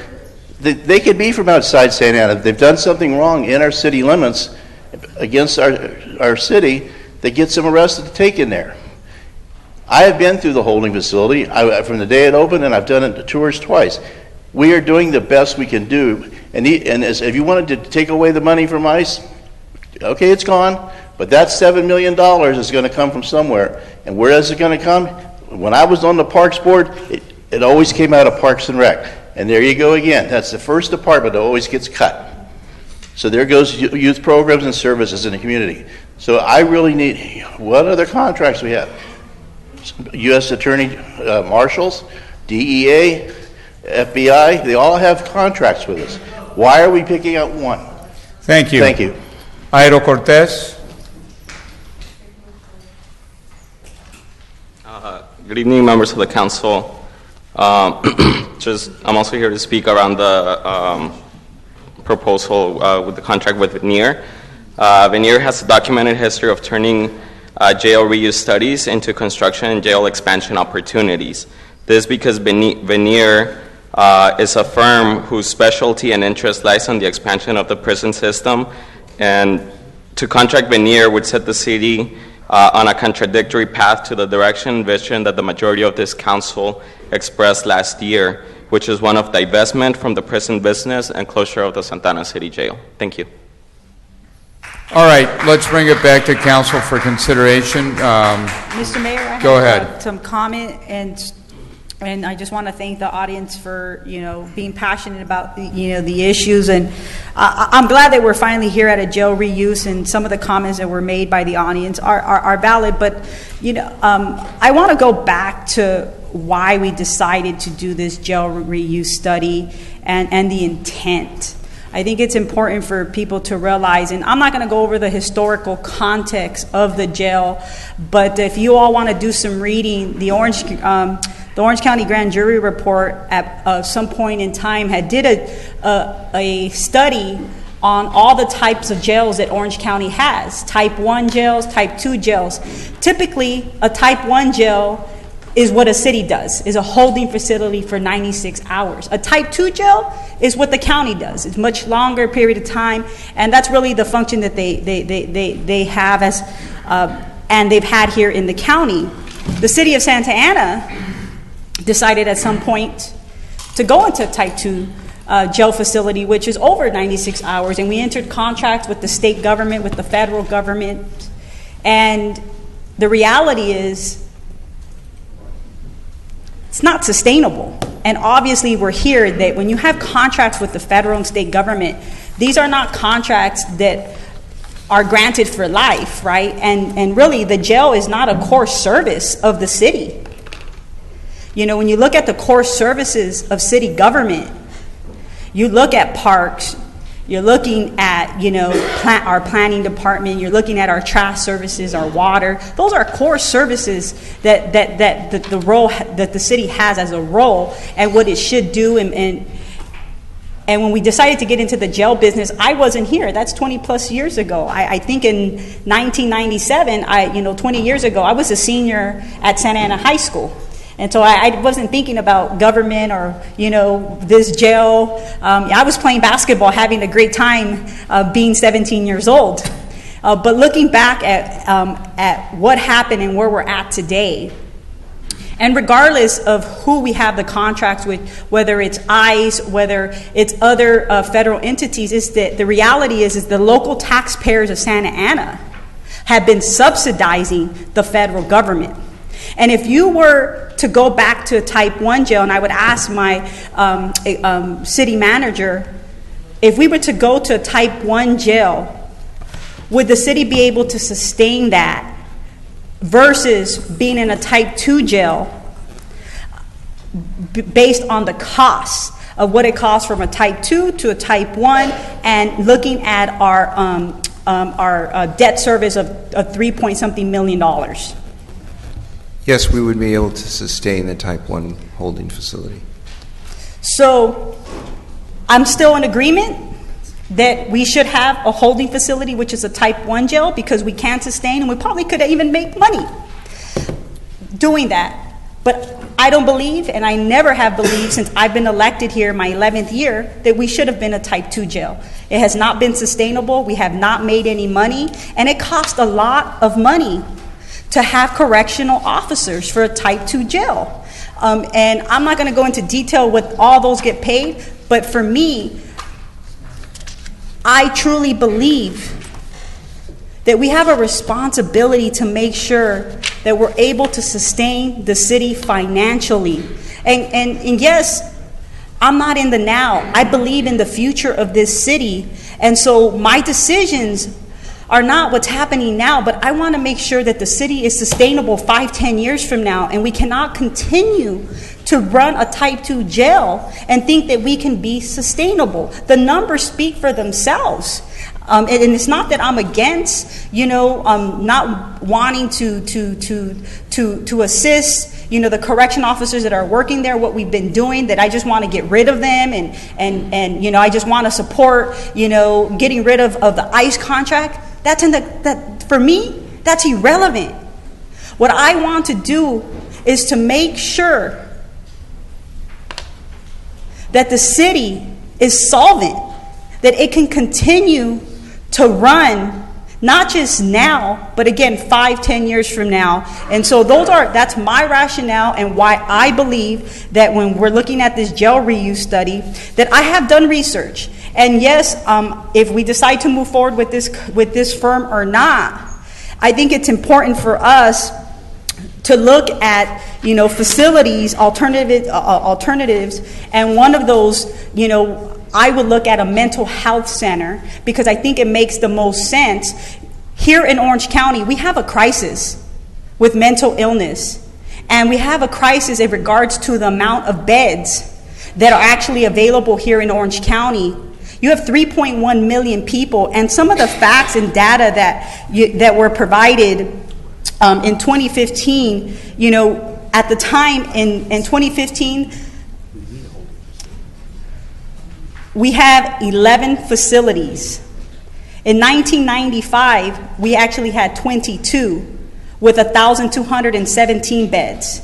With the 11 facilities that we have today here in Orange County, only 481 beds are available for 3.1 million people. And when we talk about mental illness, not just here in Orange County, but across the United States, we have looked at mental illness as a crime. It is not a crime to be mentally ill. It is not appropriate for the mentally ill in this county to be put in a jail cell without not having the right treatment. And this has happened not here just in Orange County, but it's happened across the country. I did some research and I looked at Cook County, and they have a really great model that I would hope whoever we decide to do this reuse study, for them to look at this model, this mental health center that Cook County, which the sheriff there has been leading the effort and has been going across the country sharing this idea. I really believe that Santa Ana could be a model for Orange County, partner up with the region here, and it can be done sooner versus than later. And so I would just ask my colleagues to take a look into that. I know, there are various other probably reuses for facilities, etc. But as we look at the crisis of what's going on here at the county, I would think that a mental health facility or center would do well. And so I just hope that whoever we use, Mr. Moet, and I think staff is recommending this company that as well, that I didn't see. Data is very important, and so how will we be able to gather? Yes. If you're almost done. Yes, I'm almost done. In regards to data, wanting to make sure that whoever we use, that we will be able to identify whatever the potential client may be, whether it be mental health or homelessness. Really, what are the indicators of these potential clients that we would possibly serve at our jail facility for whatever purpose we may use? I think it's important for us to understand that and have that information so that we can make a good informed decision of what kind of use and what kind of folks we would be serving at the jail. Thank you. All right, thank you. I have Councilor Solorio, then Sarmiento, then Tinajero. Please go ahead. Thank you, Mr. Mayor. I too want to support this item, and in addition to what's already been said and what's in the staff report, and something that I know I had shared with the previous city management of what I wanted to look at was reentry services. And it's my understanding that was put into the proposal. There's a lot of folks that leave our state prison systems, our federal prison systems, even county systems, and oftentimes they don't have a good time at those traditional facilities to know how they're going to reorient back into our own communities. And the ideal model that the state's trying to do more of is find local facilities where, for example, they spend their last 6 months or the last year of their sentence in a local facility and knowing where they might live, reconnecting with family, reconnecting with community programs, and those things to make their transition more healthy and to really break this cycle of going to jail, leaving jail, going to jail, whatnot. And so we need to really break that cycle. And then related to that, rehabilitation services, whether it be mental health treatment, drug treatment, we really just got to look at the whole of our people that need help, whether they're in the prison system or not, and how we might be able to help them with this facility that we have. And really not with a focus on revenue, but just doing right by the individuals that are serving time and that don't have the capacity or the resources to readjust back into society. So I'm hopeful that is still part of this proposal, and I do appreciate the city manager understanding the urgency of trying to figure out what we do next with the city jail. So I appreciate that you shrunk down the amount of time that the consultant will have to bring back recommendations to this council that I want shared with the community as well, so we can have a good discussion then. Thank you. Councilmember Sarmiento, please. Thank you, Mr. Mayor, and I also want to thank staff for bringing this before us. They know, I think, how urgent this is, and I think we discussed this issue as well in committee. So I know that there were a lot of comments and a lot of discussion about how we wanted to proceed, but I think the discussion here is getting a little ahead of ourselves as to what the potential reuses are, or what we have in mind, or what we think the purpose of the jail is. I think the discussion before us tonight is whether or not we're going to retain this consultant to give us those recommendations, right? And that's what we're looking at taking action on tonight. And so my question is more about the process and where we are. And I believe somebody did mention an op-ed or an editorial that was written about this firm that we're looking at that prevailed. So my understanding is that only 2 firms replied to the RFQ when it was circulated. Yes. And the prevailing firm obviously outranked the other firm, which was a composite of different sub-firms, right? My only concern is that when we limit the scope, I'm not sure if it makes the results and the recommendations inferior to what we originally wanted, right? And so I think that if there's, if we're limiting it to a firm that is simply going to tell us, well, reuse this facility as another, jail or holding facility or whatever, I know that when we had this discussion, it was a very robust discussion about, well, what could this asset be? And I think I even heard you say it could be a hotel. I don't know if it could be a hotel, but I mean, it could be as broad as, a mental facility. It could be, somebody mentioned a shelter for homeless. I don't know, whatever the case is. But I was hoping that we'd get those types of options that would be studied by, or those types of findings that would be studied by this firm. That's right. So it troubles me that, number one, there was only 2 firms that replied. I think that the amount is certainly generous. And so, do you know what the outreach was like? Staff has a very brief presentation to set the context, Sure. the intent, and the scope of the different options, which you're correct. And it's a very brief presentation. If it pleases the council, If we they can could do it. do it brief, that'd be great. Be really short.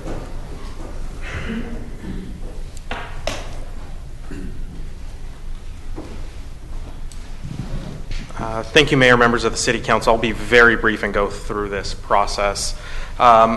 Just as a very brief background, the city does operate a Type 2 facility, 512 beds. Federal agencies currently provide 98.8% of the total population, and the Santa Ana Police Department has not housed arrestees from Santa Ana since '99. This was some of the past actions that were conducted here by the City Council. Most recently, the December 6th action is what authorized the city to release the jail reuse study RFQ. In May 17th, that's where Council Member Sarmiento is referencing the addition of the alternatives to detention as well as the jail conditions assessment.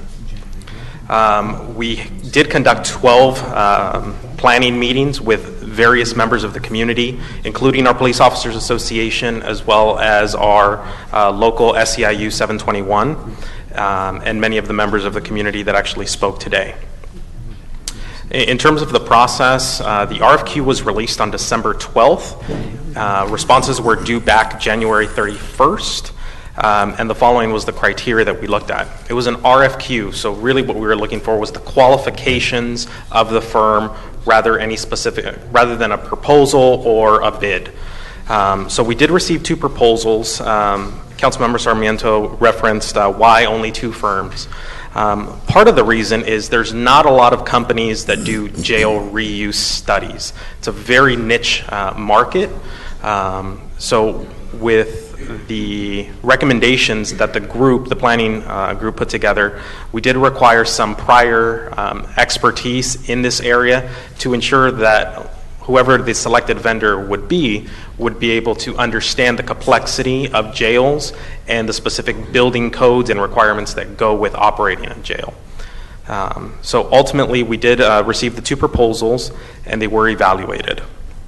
There was 3 raters: the city manager's office, myself, our Santa Ana jail administrator, and the city of Anaheim jail administrator. Venar Construction Management was rated as the highest firm. The scoring is provided in the staff report. In terms of the revised scope, what was being mentioned, there was the 2 provisions that were changed, and it really started with ICE notifying the city of the 90-day cancellation. To step back just a moment from that letter was sent to the city on February 23rd. The scoring and evaluation was completed February 21st. So both proposals were weighted the same. We did not consider a revised scope at that time. We were moving forward with alternatives for detention as part of the scoring, as well as the jail conditions. So both proposals were compared side by side as originally requested in the RFQ. Subsequently, during final negotiations, after we received the ICE letter, that is when we decided, as well as from feedback from the subcommittee, that we would shorten the performance period from approximately 6 months to 4 months, and then we removed the alternatives to detention, which really revolved around ICE and that program. And then the jail conditions assessment was a recommendation to have that removed, as some of the options in the jail reuse would potentially be maybe no longer operating a jail at all, operating a type 1, or potentially using the facility for something completely different. Therefore, the conditions assessment we can pursue moving forward. If we continue to operate a jail, we'd be more than happy to release either a separate RFQ for that process and have a detailed jail assessment at that time. At the pleasure of the City Council, we're more than happy to prepare that. Great. Thank you, and I'm glad you mentioned the discussion at the committee, which was to shorten the time. So I think we even said, let's abandon the procurement because we were so desperate at that time to make sure that we got some responses and maybe go out on a sole source. But it sounds like this was already in the works, and you were able to confine it to a short period of time. So thank you for that. The only thing is that, when we say let's look at everything, all the possibilities, it is maybe moving away from a jail facility, but it's also maybe modifying it, and maybe it being a holding facility, a facility that may house, detainees as a holding, as a type 1 versus a type 2, and maybe bifurcating it with some of the mods. I mean, it's a very, very large asset, and it probably could be configured for different purposes. So I just thought that if we can, and I know that the negotiations with the firm already were discussed, but I think that the jail conditions is important. I mean, I think that that's a scope, an element of the scope that shouldn't have been limited. I get the fact that the alternatives for detention once the contract was canceled, but do you think there's any opportunity to have the vendor, if they're here, maybe reconsider broadening their findings to include that element? So that's definitely one of the options that we have. Part of what we wanted to do with this agreement, since the firm did meet our qualifications and staff felt that they would provide the best value to the city, we did add a contingency into the budget to look at certain things. So the vendor will be doing a jail conditions assessment of the facilities, just as what the infrastructure is. If you wanted a more thorough condition of how people in confinement are treated as compared to state and federal regulation, we'd be more than happy to do that and work with the vendor to add that as part of the contingency element. We definitely can do that if that's the direction that the City Council would like to go in. Thank you. I believe, Sal, you're next, sir. Thank you, appreciate it. I first and foremost, I don't know if Mr. Kendrick is here. I think he just went outside. He's the gentleman that spoke earlier and made some comments regarding sanctuary cities and so forth. As you all know, Attorney General Sessions said that he was going to take away funds from cities. I believe he used a section of a Congress bill passed back in the 90s. It was Section 1373, I believe. What happens is that he can't take funds because in order for the law says that we must comply when the federal government asks us in writing, in a formal manner, for information on someone, we have to provide it. That's law. We've always been abiding by that law. What we don't do is voluntarily give them information of any of the people that are in our holding facilities or that we arrest. That's the biggest difference there. In order for him to take funds away from the city, he has to prove that we violated that. Many other lawyers have come and said that what I've been saying is accurate. In fact, I believe it was the UCI or UCLA, one of their head departments, went on National Public Radio and said that what I'm describing is actually a fact. It's correct. The interpretation is correct. So I don't want, when people start to say that we're going to lose funds, I want you to realize that we have to look at the whole facts. The individual claimed that you guys weren't even born in 1997. Who cares? What's happening today affects you, and that's why you're here. It always mind boggles me when people say we want our youth to get involved in government, and then when our youth gets involved in government, then they criticize you for being young. It just doesn't make sense. So I just want to say this, that we're going to continue to do what we need to do to improve our community. If you look at the jail as a whole, and I think I'm even being conservative here, since it was opened, we have lost $60 million in revenue. That's $60 million that could have gone to other programs here in the city of Santa Ana. There isn't a public benefit, not one. I'd argue, show me one public benefit of having a jail in our city. A holding facility, I can see that. But that's not, I mean, type 2, it doesn't make sense.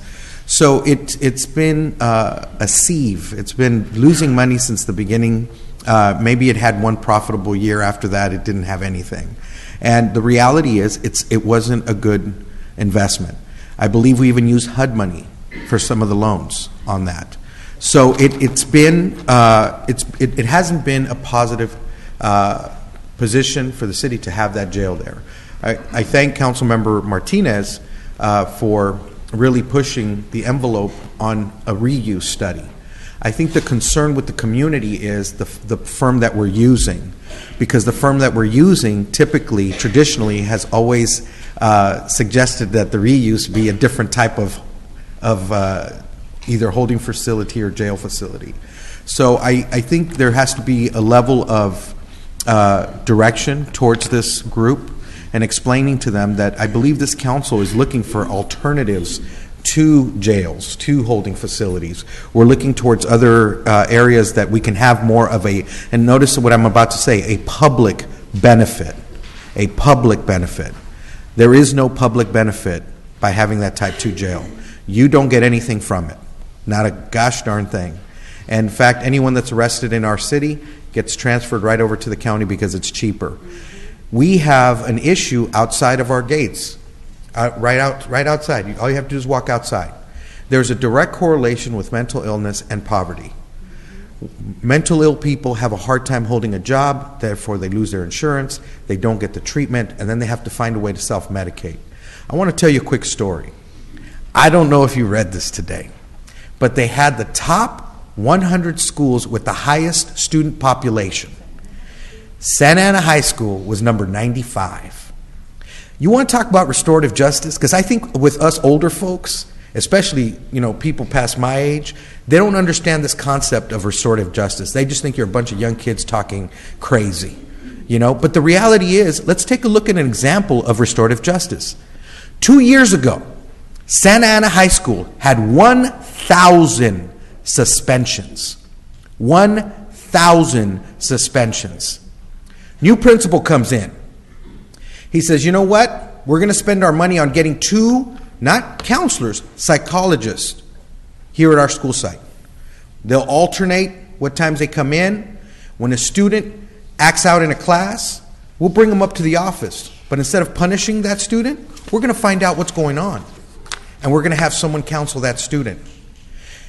That they find out there's an issue in the family, they bring the family in. And they have a conversation. They went from 1,000 suspensions. This year, they have 7. 7. That is a clear indication that when you treat people in a dignified manner and you try to truly find what's going on, it works. And let me tell you something. When a kid falls through the crack, you know who that person's going to hurt? It's going to hurt you one day with crime. It's going to hurt someone else. It spills out. Here's a school that is actually focusing on making sure that their students are well taken care of. And that's why they have the highest population in the city. People drive from other places to come to that school. So, coming back down to Santa Ana, I agree with Councilmember Sarmiento, Councilmember Martinez. Wouldn't it be something interesting and positive to do if we could see if this is a good place to have a facility for mental illness? One of the things that people don't know is we don't need the federal government for that. You know that the county has a ton of money ready to go for any organization that is willing to take on this task. Now you don't have to worry about ICE. You don't have to worry about Sessions trying to criticize us or try to say that he's going to take our funds.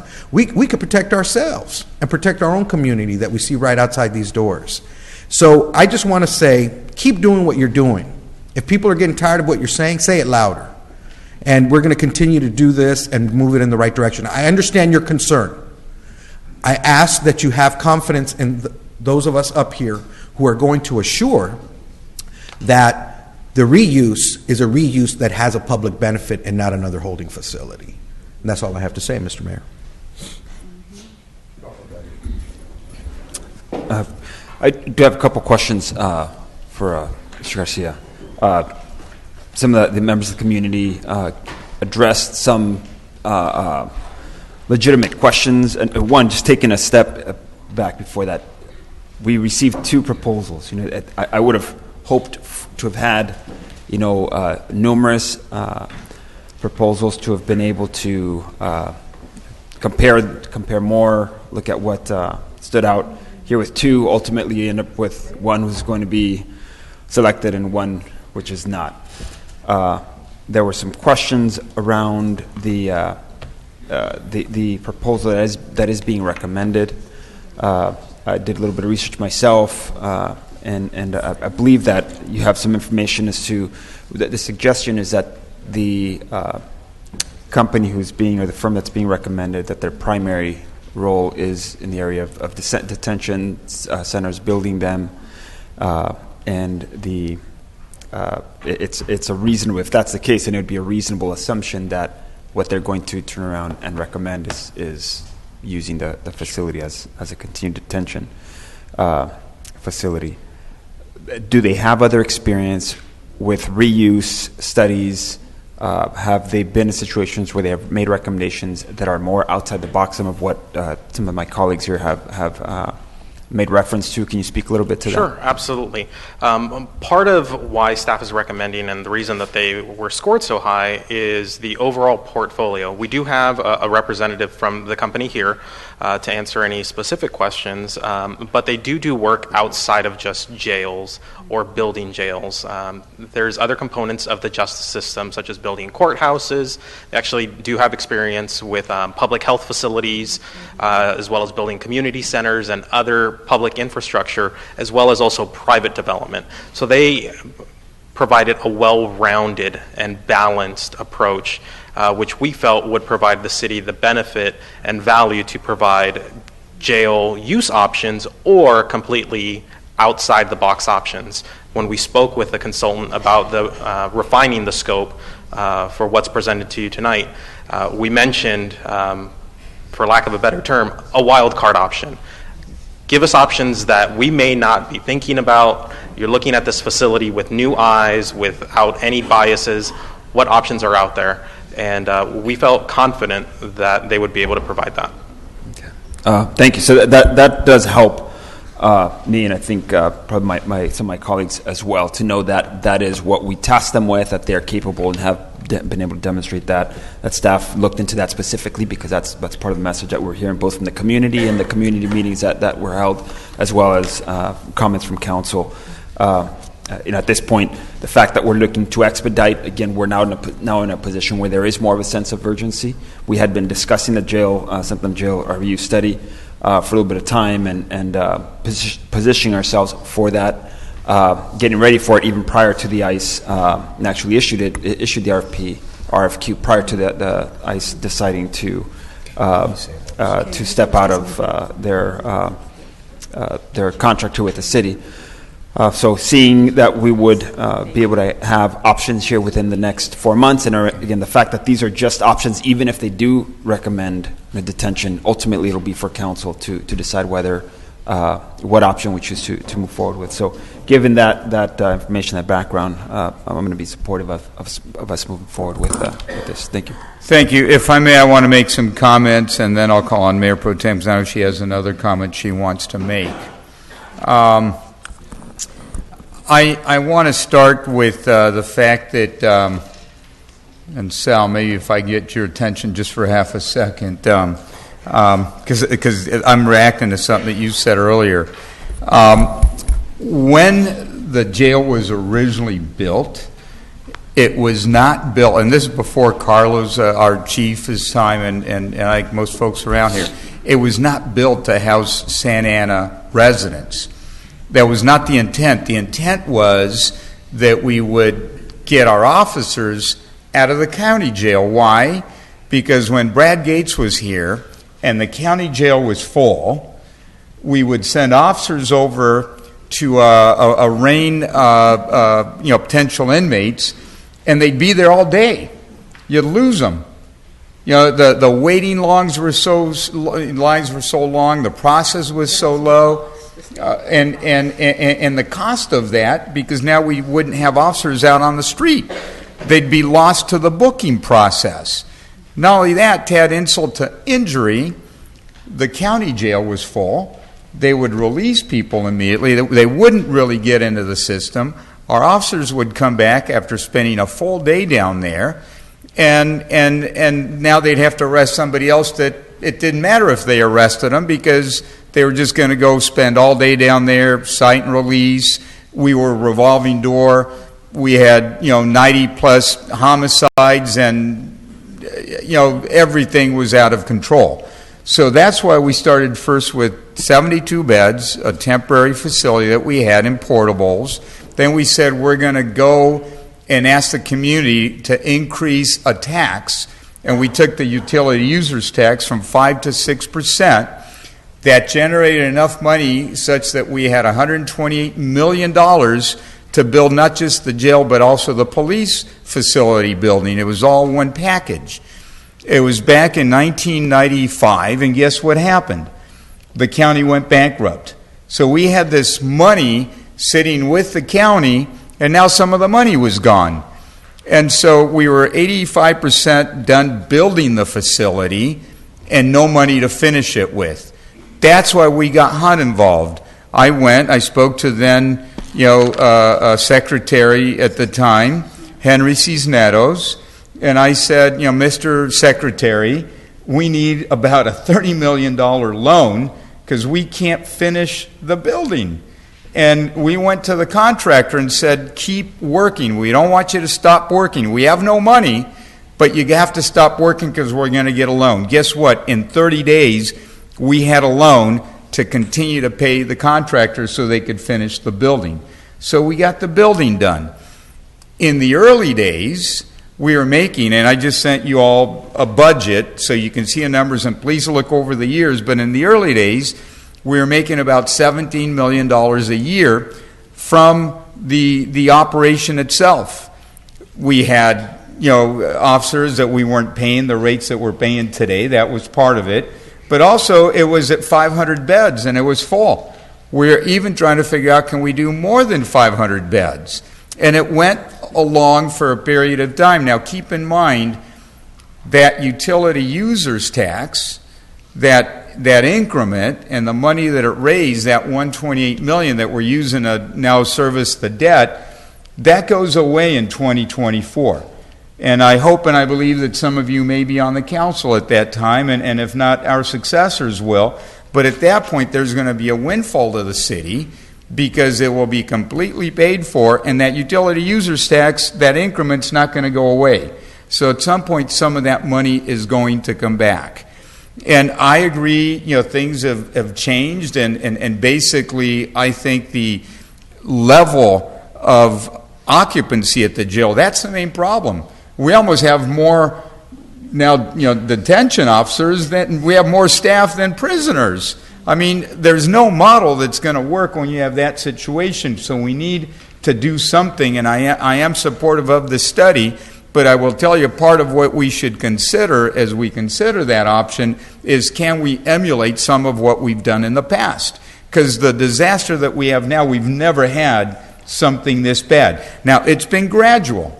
It's been gradual. It's been going down and down and down, and it's been and we have been losing money now over a period of years, but not over the life of the operation. So I think it's important we study history a little bit and make sure that we understand the model that was originally envisioned, and if we can emulate that, we should. If we can't, simply because let's assume that there just aren't inmates that can fill those beds, and maybe we have to do something like what Mayor Pro Tem is suggesting with mental health. I mean, there are potential other uses, but I would just admonish all of us that we ought to understand the foundation and the principles and the assumptions and the operation as to how this occurred. I know I've got a comment here on the left and one on the right, I believe. Go ahead. Thank you, Mr. Mayor. Just wanted to attest to that, because I've been with the county since '89. Speak a little more into the mic. Excuse me. I wanted to attest to that, Mr. Mayor, because I've been with the county since 1989, and yes, the county did go into bankruptcy, and the jail expansion hadn't taken place. So every time somebody was being booked, they were being let go. So that is true, and I understand the dilemma that the city was in at the time, trying to find a place to hold their inmates. So I agree, that is true. And here, if we can book them, even if we hold them in that, type 1 portion of the facility, even a few hours, that makes a big difference. Sal, I think you had a comment, sir? No, I'm just saying, I understand that, and that's why we're talking about it today, is because times have changed. Times have changed, and I think we have to take a look at another. And I don't disagree. Yeah, and I think, one of the things that we have to look at is public safety is always something that is a big priority for many folks, from business to residents, and I think that we could hire more officers if we didn't have this if we can restructure what's going on. Right. All right, with that, I think we have a motion, a second, plenty of discussion, more discussion. Mayor, Go ahead. I just want to state for the record, just based on today and just realizing who the company was, I know the chairwoman of the board of Veneer, Doreen Dominguez, and so I just want to state that, Madam Attorney, that just realizing that today, want to put it on the record that I do know who she is. I've been around in circles, and what I can tell you is that, in my knowledge, and who they are and who she is, based on what was said and the editorial, I've only known Doreen Dominguez to be a good human being. One, and two, has actually even hired young people from the city of Santa Ana that now work for her company. And so I just want to put that in the record that I had no involvement with the RFQ. I had no conversations with them. And so today was the first day when I saw the editorial, then I saw the name, and I was like, oh, and then I looked it up. I was like, oh, I know the chairwoman. I know Doreen Dominguez. And so I just wanted to put that on the record, but I just think as we move forward, and I've always been very transparent in wanting to make sure, Madam City Attorney, that I don't have a conflict, and wanting to put that on the record that as we move forward, based on my relationships and some of the employees that do work there, I don't know who the staff member is in the audience, but wanting to make sure that they hear loud and clear our direction, and wanting to come back with some good proposals that remove us from a type 2 jail and provide a really public benefit. Thank you. Mr. Mayor? Go ahead. I may not be able to vote. Go ahead. Too well. Go ahead. All right. We may not have a quorum for this. So, do we have so we have a motion by the Mayor Pro Tem, right? And so we have a motion and a second.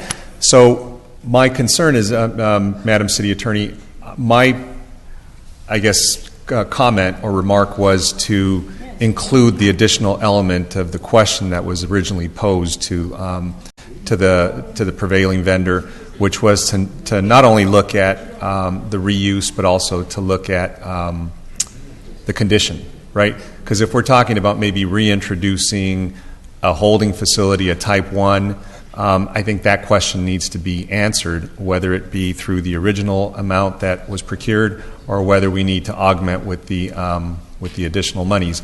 But I'm not sure if the maker of the motion and the second would be willing to go ahead and accommodate that as a friendly amendment to make sure that that is something that could be included.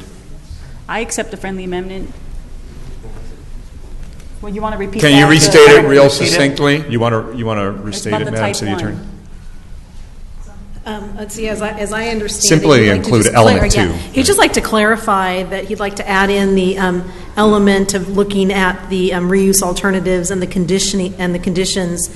I've heard from the city manager that you were saying they may be able to do that with the contingencies that are set aside. Okay. Yeah, so we anticipated that there could be some changes. We added the contingency. We'll have to get a cost proposal from the company. Right, and the only reason why I think that that's necessary is if we're looking at broad alternatives, if we want everything to come back to us in their findings, that has to be part of the analysis. And their scope of proposal, just so we have everything before us. If they don't have that, then we may not be able to look at a jail or a holding facility because it's not answering that question. Right? So can you restate what the amendment is? So right now, the only element of the original scope of work is to do a reuse. This one is to also look at the jail conditions itself. So maybe a jail facility could be part of their options. Potentially, like they were saying, the Class 1 or the Type 1 type Right. of facility that was mentioned in Mr. Garcia's presentation. So they not only look at alternative uses, but whether the current uses or modifications of those uses would make Which I sense support a Type financially. 1, yeah, Correct. facility. Type 1 primarily. Yes. To which the city I would manager assume spoke. that that's part of the scope already. That's correct. Yes. Okay. Yeah, I think I'm fine. And really, I think we're saying is we want the staff and the consultant to have the latitude to study as much as they can within, preferably the agreed upon amount. And if you need to go into contingency, fine. But hopefully they can also watch this meeting and get our feedback and the community's feedback as well, and work with the staff. And there may be other tweaks overall, but we have a pretty good scope. And I think we just want to give you the latitude to include things such as what Councilmember Sarmiento has mentioned. Yeah, and as I hear the feedback that you're providing, it's really that you don't want to put any restrictions per se. You want to kind of give them that broad ability to bring you as much as they possibly can within the context of the money that you've appropriated for this contract. And that can be clearly communicated to them. Any other thought? If not, I have a question for the city attorney. And that I didn't realize that it was Doreen until Mayor Pro Tem just mentioned her. She's a wonderful person. She went to Notre Dame, wrong Catholic school, but she is close to Mater Dei, and she gives a lot of scholarships. She gives scholarships to the Nicholas Academic Center. She's close to other organizations. And the reason why I probably prefer not to vote is that at one point, we were looking at a potential project where in a professional capacity as an engineer, I was going to work with her firm.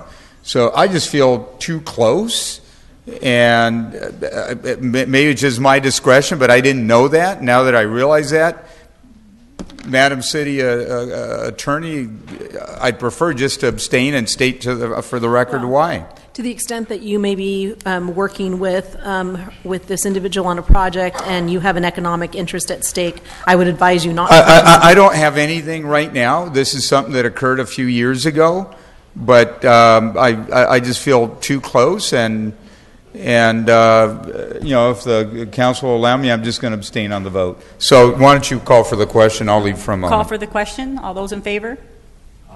Aye. Okay, Mayor. All right. Thank you. Just out of an abundance of caution. Item, I believe we're at 75A. This is a time and place for a public hearing to consider the issuance of tax-exempt bonds for the benefit of Santa Ana Arts Collective, LP, and a resolution approving the issuance of such bonds. This is the Tax Equity and Financial Responsibility Act, TEFRA, Meta Housing Corporation. Madam City Clerk, do we have any speakers on this item? I have not received any. Okay, we have no speakers. Nonetheless, I'm going to go ahead and open up the public hearing just for the record.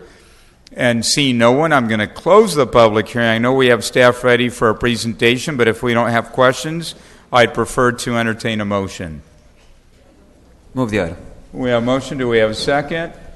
Second. Those in favor, please say aye. Aye. Aye. Those opposed, motion carries. Mr. Mayor, just a quick comment on yes. that. I know that somebody from the Kennedy Commission submitted a letter in support. So I think that one of the questions I had, and I didn't realize, I apologize, that we were on this matter. I'm not sure if staff is here to address any questions on this. I was just wondering about the money for the cap and trade and what portion of that is part of this proposal, how it's being whether or not it's being included in their proposal. I know this is a TEFRA hearing to facilitate some issuance of bonds, and the city would basically be supportive of that. But Mr. Cortez, I'm not sure if you can just kind of walk us through that. Absolutely. Good evening, Mayor, Mayor Pro Tem, and City Council members. This item is tied to the Santa Ana Arts Collective, and the developer is Meta Housing. The question here referenced is tied to the cap and trade funds that were included as part of the funding mechanism for this particular project. Initially, we were anticipating on receiving close to $4 million in cap and trade funds. These cap and trade funds are broken down into two categories. First category is the grant funding that the developer will receive for its own type of project development in terms of infrastructure. The second portion is the city capital improvement that are going to be part of this project. Because of the fluctuations in the market and the cap and trade, the portion that's attributed to the developer for its own improvements, that portion of the money is not going to be part of this project. The portion that is tied to the city's infrastructure, which is about $1.3 million, that will continue. And I believe there's bike lanes and other street improvements that are included as part of this project. Okay. So I thought it was a $12 million award that they initially it was a $12 million tax credit award is what the developer was seeking through the state. Because of fluctuations in the market, the developer now has to implement a hybrid approach to be able to make up the difference in the loss of the funding for this particular project. That was under the 9%. Correct, under the 9%. So right now there's an opportunity to do a hybrid approach of applying a 4% tax credit and a 9% tax credit at the same time. So that's why the developer at this point in time is now requesting a TEFRA hearing in order to fulfill its funding mechanism through the 4% tax credit. Okay. So the remaining part of the cap and trade monies that are still available will be used for some of the infrastructure improvements that were, is that number less than what was originally contemplated, obviously?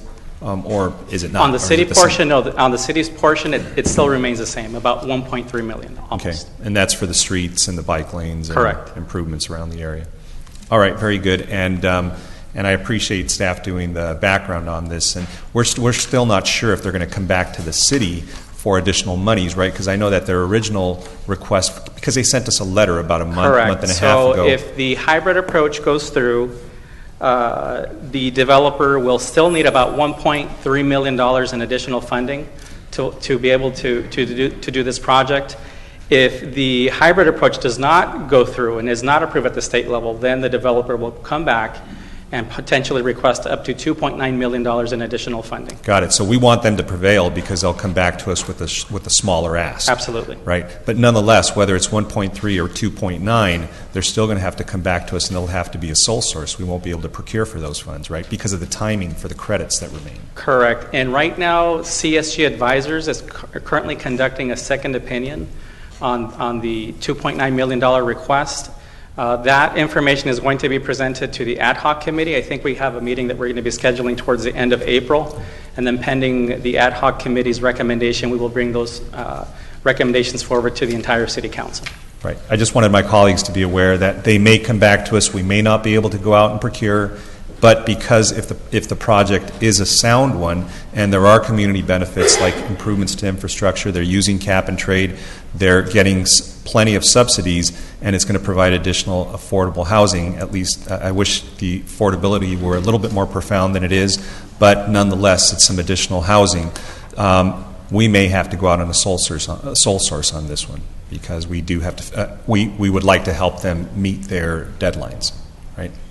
Thank you for that. Councilor Solorio? Yes, just to add to that, Councilmember Sarmiento, you're right on that. This is a very sound project, and I think this project, like the incl project, is a project that started, before some of us new folks got on here, and I think, to treat some of these older projects in a consistent way with a little bit of process, staff has retained an existing consultant to kind of give it another look in terms of what the gap analysis is to see what might be needed for this project or the AMCAL project. There was questions about what might be an appropriate amount, so that they're looking at that gap. You also have another project in the development queue called Tiny Tim Apartment. So the same consultant is looking at that. That way they're all going through a similar process. They'll come back together, and really with the goal that we were able to, as an ad hoc committee, hear these proposals on what are appropriate amounts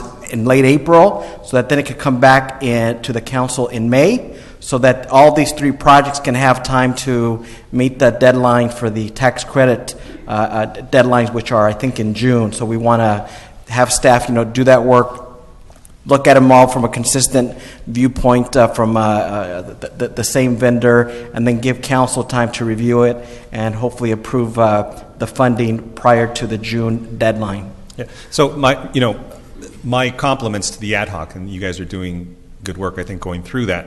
I just also want to make sure that there's no blemish on the previous vendor who did the analysis on the gap funding, because KMA, Kaiser Marsden, has been working with the city for years, and they're probably one of the most well-respected firms in the state. And I know Kathy Head, one of the principals who's worked with us, she just does very, very solid work.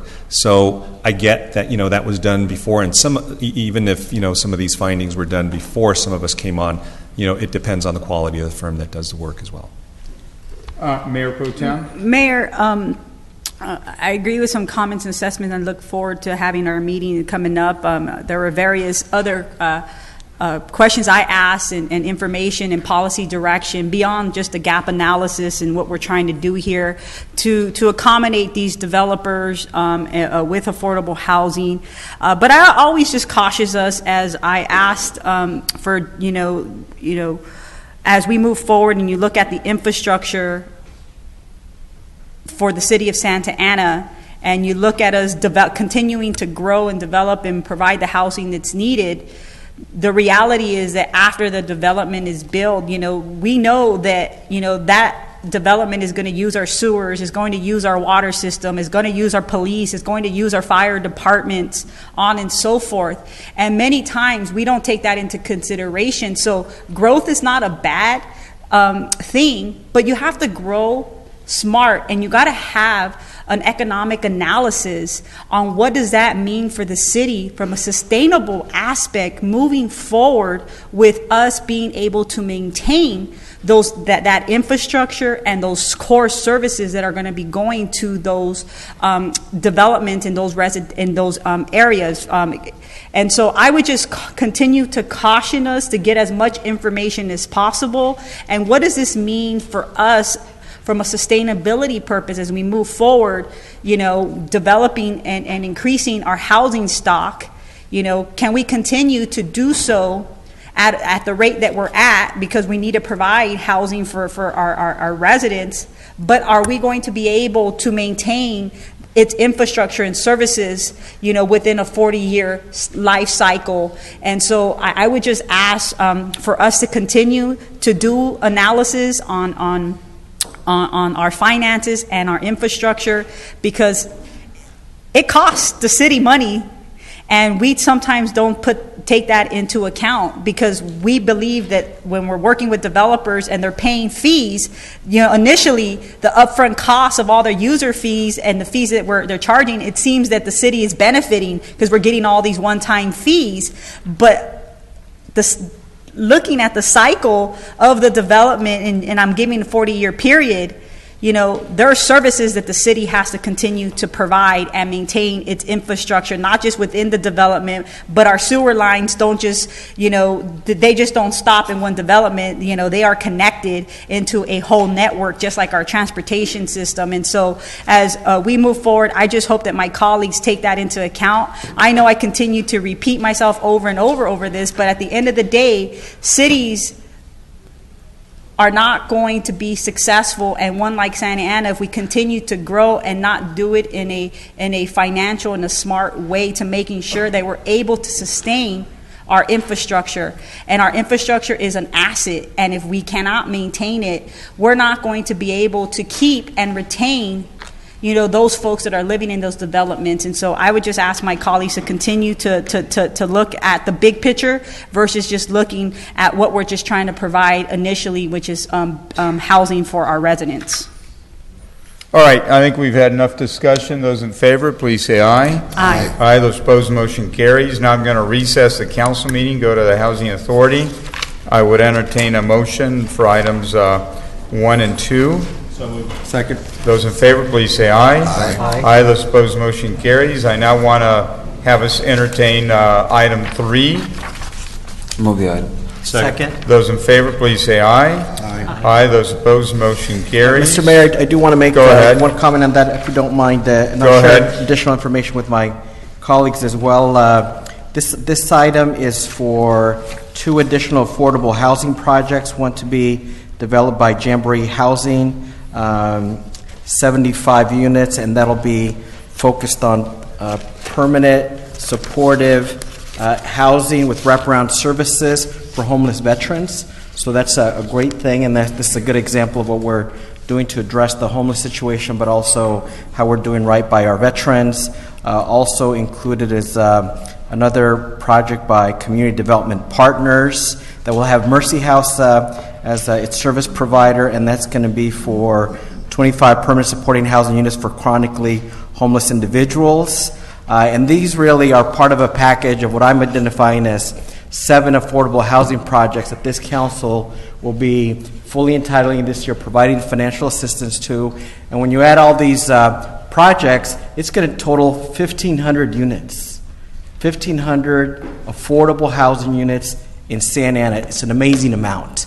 Really on a given year, Santa Ana in a good year may do 30 years. So this is like 50 years worth of affordable housing we're going to be built. And these are 3 examples that we've talked about today. There's another set of projects by AMG that total about 1,200 units. So that's how we're going to get to 1,500, and that includes AmCal. So it's really exciting. I've seen this council and this city go from being anti-affordable housing to a city that sees that the need is there, that the rest of the county is now built out, that we need to build, but in a way that includes quality, amenities, and parking, because we have many areas which are parking deficient. And Mayor Pro Tem Martinez is exactly right on that. Oftentimes we build things, but we don't think about the infrastructure, we don't think about the parking, and we need to, as we continue to move forward with these projects, look at the long-term view. But I think it's really exciting that we have so many projects in the queue, and this is going to be an example of Santa Ana leading the way on affordable housing for the county and really the state, because it's a rare day that you have a city really in a 2-year period process such quality projects and all be affordable. So it's an exciting time in Santa Ana for housing. It's an exciting time for affordable housing leaders. I know Cesar Covarrubias is here from the Kennedy Commission, and he's been with us all along the way, and this is a big deal.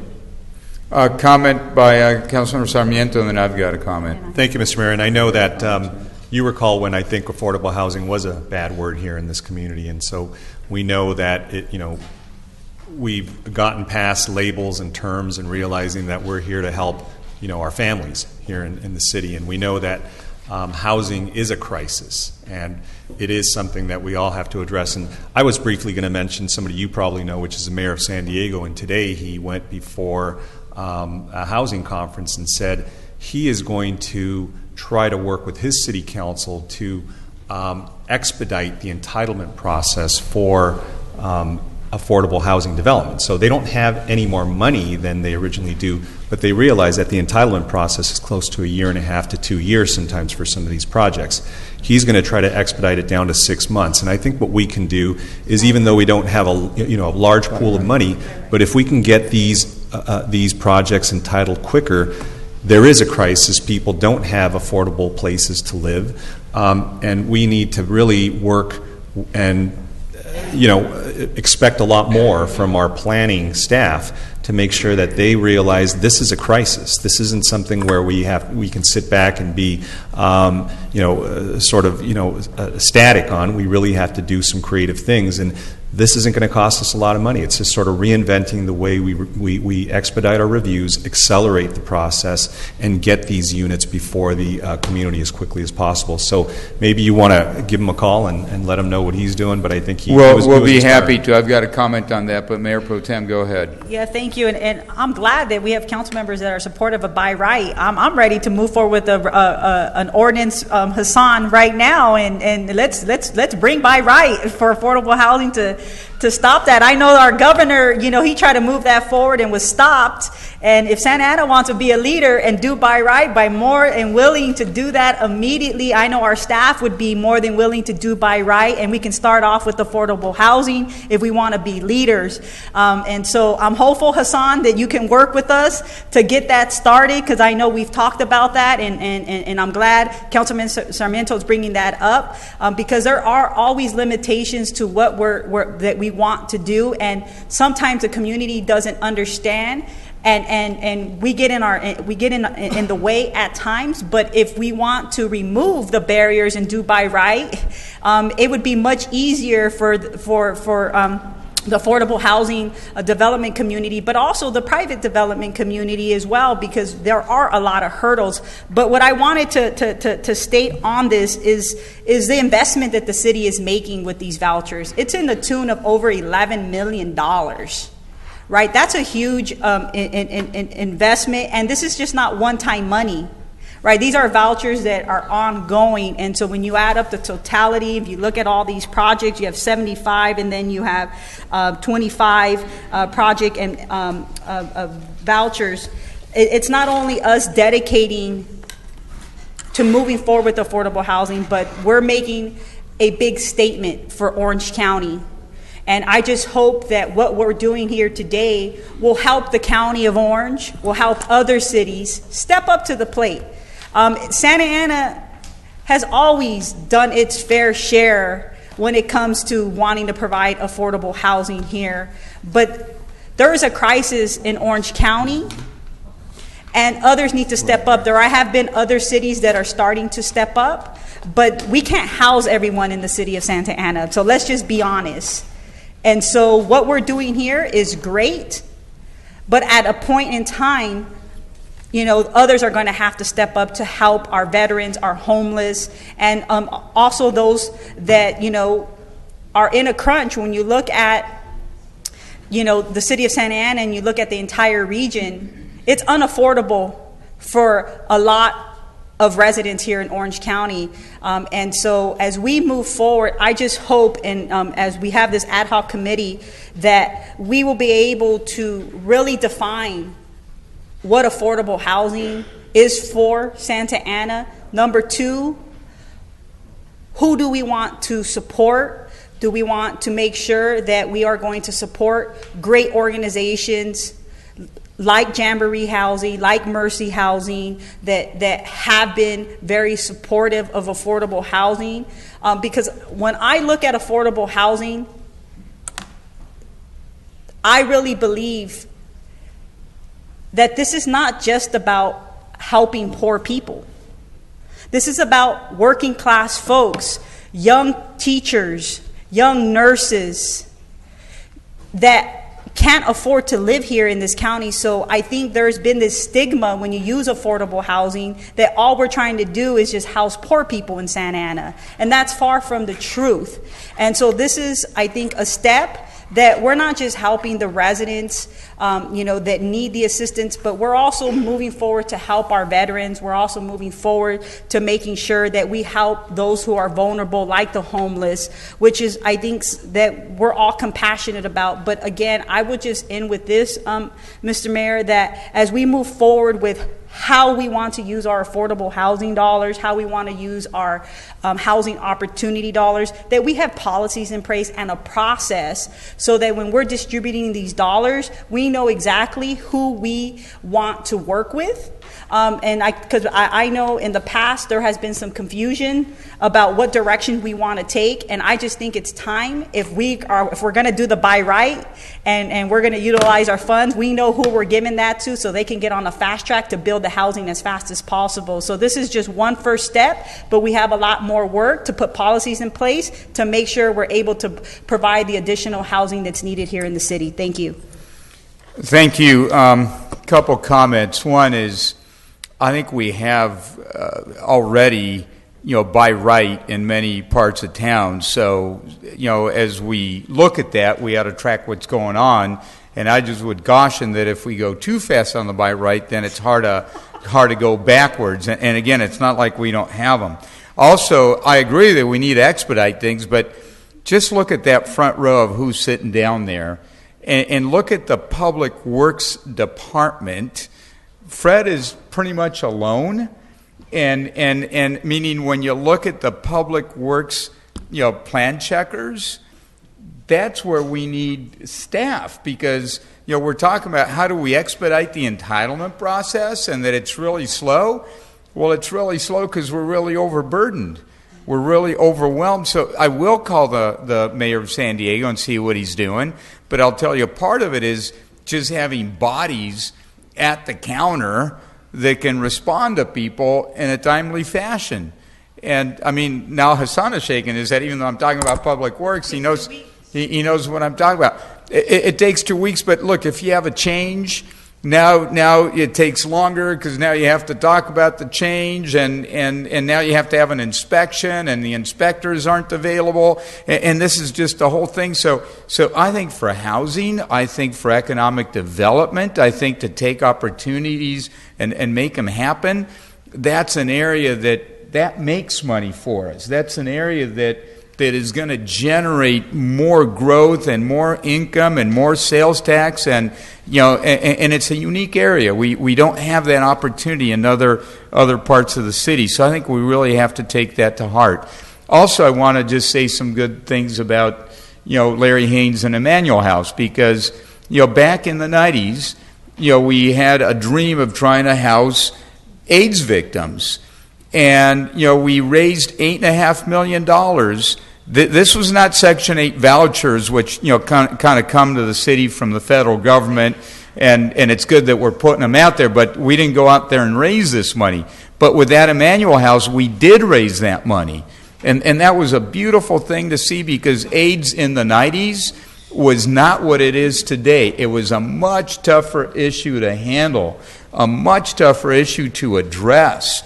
And we built that Emmanuel House, and not only that, but at the end of the day, Mercy House came in and operated it, and they're just an example of how well a facility can be operated, so that it's not a detriment to the neighborhood, because that's always a big issue. Where are you going to put it? How's it going to work? Is it going to function? How responsible is the operator going to be? And so I'm very happy to support this and to say let's keep trying to do good things. So with that, those in favor, please say aye. Aye. Aye. Those opposed, motion carries. So now I'm going to come back to the council agenda, item 85A, and I'll call on you, Mayor Pro Tem Martinez. Thank you, Mayor, and I hope to be very brief and get straight to the point. First off, I just want to thank our city attorney. We have comment. I thought we were, okay. All right, let me bring some speakers. Jennifer Rojas, followed by Roberto Herrera, Carlos Pereira, and then Iglia and Robert. Good evening. Thank you again for taking public comment. The ACLU of Southern California strongly supports agenda item 85A proposed by Councilmember Martinez. We stand ready to support the council as it deliberates on the scope of an independent civilian review board in partnership with community members, including those who have been most affected by the police department. We propose 8 areas that the council should consider. 1, independent board membership. Board members and staff must be independent and impartial and include representatives from communities most affected by police practices and exclude current and former city department and association employees. 2, broad scope to review complaints. Members must be empowered to review complaints and individual incidences, such as use of force, death in custody, unlawful stops and searches, First Amendment violations, theft, and discriminatory behavior. 3, independent investigatory authority. The board must conduct independent investigations and have the ability to subpoena witnesses and documents, including police disciplinary documents, surveillance footage, and other irrelevant materials. 4, ensuring accountability. The findings of fact must be binding on the police department, who can then determine discipline under a pre-negotiated matrix developed by the council, police department, and board. Only when a clear error has been made can the chief depart from these findings. Evidence of criminal activity must also be referred for potential prosecution. Further, the board must possess the power to remove the police chief for cause and have a role in officer discipline, including removal from active duty. Another way the board can ensure accountability is through mediation and restorative justice. 5, power to audit, issue recommendations, and set policy. The board must also have authority to audit practices, policies, and procedures of the police department and play a role in setting and changing policies. This can include proposing added resources that permit officers to more effectively discharge their duties. The board must also be involved in oversight of the department budget and budgeting processes and in hiring and training. Number 6, secure funding. The board's funding must be sustainable and protected. Thus, the budget can be tied to a percentage of the police department's. If you could please conclude. Sure. Number 7, we encourage the board to have due process protections for police officers. And 8, the board should have community engagement and public access and reporting requirements. Great. Thanks so much for considering. Thank you. Roberto Herrera, followed by Carlos Pereira. Hello, Council. I strongly support item 85A because we need to get a grip of our finances as it relates to police misconduct. We need an independent board composed of community membership. We need a broad scope to review and investigate complaints. We need an independent investigatory authority, and we need to ensure accountability. We need the power to audit, issue recommendations, and set policy. We also need to secure funding to maintain sustainability of this police oversight. And lastly, we need community engagement and public access to all reporting. For these reasons, I support 85A. Thank you. Great, thank you, Mr. Herrera, Carlos Herrera. Okay, great. Maya?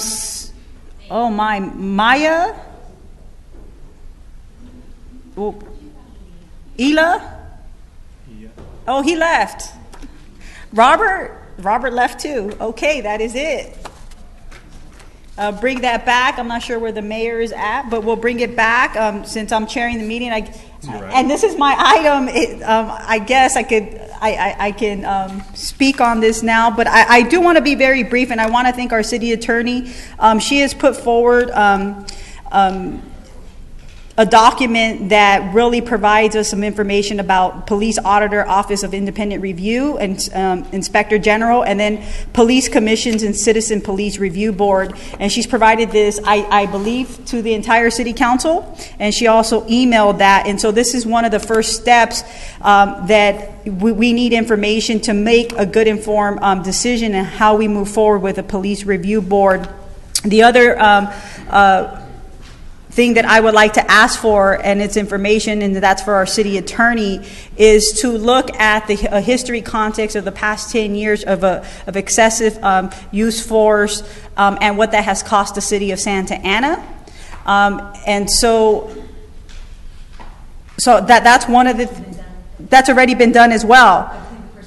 Okay, so if we have both of these things, the next step would be if the mayor can create an ad hoc to review this, to review the data on the costs and the potential items of moving and looking at the independent review, police auditor, inspector general, and then some of the police commission, citizens police review boards that we've received. You made mention there are more than 200 models of police oversight. However, you've grouped them in police auditors and then commission boards without investigatory powers and commission boards with investigation powers. And so she's provided us with best practices and 20 different cities that actually have these in place. And so this is something that we need to look at very carefully. I know that the community wants to provide input, received emails. I know the community has been working on this for quite some time, but I think it's very important for, you know, us as a city council to review the information and data first to be able to make an assessment and then go out to the community and get their input. And I know I have sent some of the folks to our city attorney, and I've also sent some models that people have sent me in the past month or so. And again, for those that are in the community that wish to continue to provide information, to provide that to our city attorney where she can share that with us. So my direction here today would be to establish an ad hoc committee to review the information that has been put together by our personnel department on the excessive use of force, and also the document that was provided to us today as it pertains to reviewing the different options of a police auditor, office independent review, inspector general, police commission, citizen police review board. I would just like to also mention, for those of you that have not had an opportunity to review that, it's simply an information piece of information. It makes no recommendations or suggestions on what might be best or not. It's purely factual. However, under each model that's discussed, there is a list of advantages and disadvantages. I do think the one component that's missing from what you have is that I understand our police department as well has put together some information on some other models and how it might impact the operations. And so I think with those three components, what personnel has done, what I've done, and if we add in what the police department's done, we'll have enough information for the ad hoc committee to make some policy decisions and give staff some direction. And it would be also great if the police department could provide all its internal policies on excessive force that they have, that our police department has within training, or policies that they are given when they start, so that we can also review that. I know I reviewed them, Chief Rojas, but I'm not sure if the rest of the council has been able to get that. So if we can get that, that would be greatly appreciated. And so those are my comments right now. I'm not sure if any other members of the council would like to comment. Yes, David. Mayor Pro Tem, thank you for bringing this forward, and glad that we're now have the full council here, or most of us anyway, to be able to discuss. The one item that I would like to request that request that maybe you consider incorporating in the motion. Since we have had this item on the agenda before, we did have previously other speakers from the community that came to address us. One of the items that was brought before is that within the sanctuary city ordinance, we do have a clause that commits the city to establishing a task force or commission to look at the implementation of the ordinance, specifically as it relates to law enforcement and it's dealing with the community, the public. And it seems maybe an opportune time to be able to bring that task force commission into discussion of this item that you're referencing, to see if there is some consistency and potential to be able to have one entity address both. Again, that the committee could make findings and recommendations to either incorporate it or not, but I figured that it'd be a good opportunity to at least have that discussion, have the ad hoc. So that's one suggestion, and maybe consideration for, I guess you have a motion. I don't know if there's a, right, did you make a motion, or that was, anyway, so something, I imagine you might be making the motion if you haven't yet, and suggesting that you would incorporate that. And then second, you mentioned the ad hoc, just wondering if you have recommendations for that. I imagine you want to sit on that. I would be interested in that as well. Any more comments? Oh, yes, Mr. Villegas. Thank you, Mayor Pro Tem Martinez. So just reiterating what I said last time, that these types of committees are for agencies that are under investigation or FBI probe or a consent decree. These are for agencies that have big problems, and I feel that we don't have that kind of problem here. There's always going to be complaints. That's the nature of the job. It happens. People complain. Sometimes their experience with the law enforcement agency isn't very pleasant. Then again, they're not called when things are going great. They're called when there's emergencies, when they need help, when people are desperate. Sometimes people are embarrassed and file complaints just because of embarrassment, and they have no merit. So this also strikes me as that if we were to do something like this, how would that affect our police department? Because it makes us think that it shows that we don't have confidence in what they're doing, because they're a very professional agency. They're one of the busiest agencies in the county. So when we do this, it's just adding another layer of looking into this. An oversight committee, they already have the internal affairs division. They have the DA's office. We have the grand jury, local and federal. We have the Department of Justice, local and federal. We have the courts. We have the jury system. There's also inspector generals if something were to happen. We are not there. It's just, I think it undermines the police department because they're very, very professional. And like I said, they're very, very busy, so there's going to be complaints. We're a very large city. Of course we're going to have more complaints.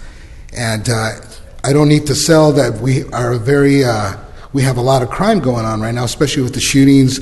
There's a gang problem. Everyone knows it, and we're trying to address it.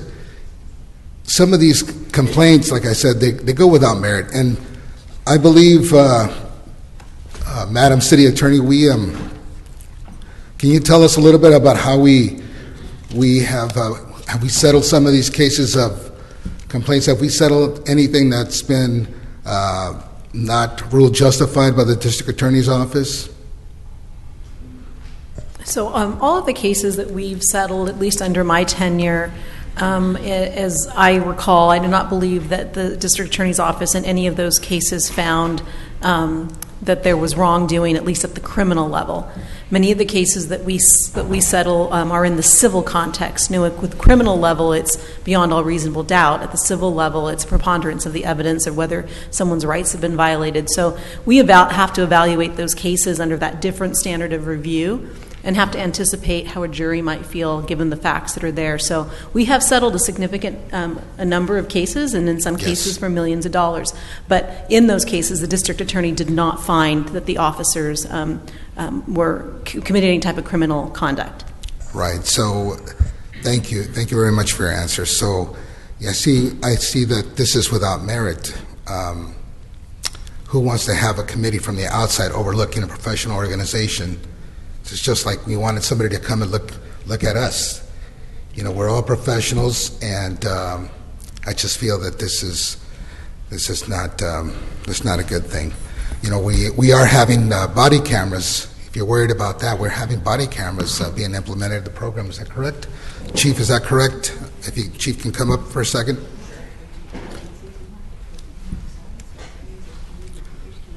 All right. Go ahead, Chief. Thank you very much, Chief. What does the body camera program take effect? We're due to have full implementation in July. Okay. All the uniformed officers will have them at that point. And the complaints that we get from the citizens or from the residents here regarding excessive force, how many of those do we have, let's say, per month? Well, just to put it in context, we go to 13 to 14,000 calls for service a month. And roughly between 25 and 30 of those incidents end up in a use of force, with the majority of those being takedowns or control holds of the very lowest level of force that is used. So are those deemed unjustified or justified? It depends on a case-by-case basis. Sometimes you'll have a policy violation, but for the most part, I can say that the officers are within policy when force is used. And it is looked upon by a supervisor on the scene when a use of force occurs, and then Internal Affairs looks at it if a complaint is filed. All right, thank you, Chief. Thank you very much. Welcome. I appreciate that. So I move that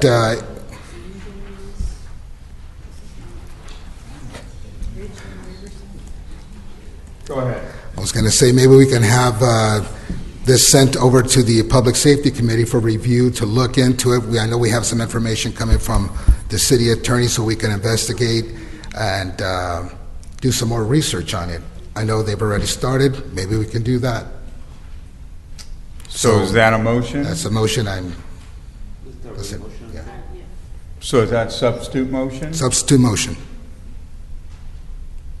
Do I get a second? I'll go ahead and support it for purposes of discussion. Look, I know Mayor Pro Tem was just showing me right now, there's all sorts of cities that have different boards. Sometimes just because people are doing it doesn't mean it's a great thing. And I know sometimes they can become just another layer of review.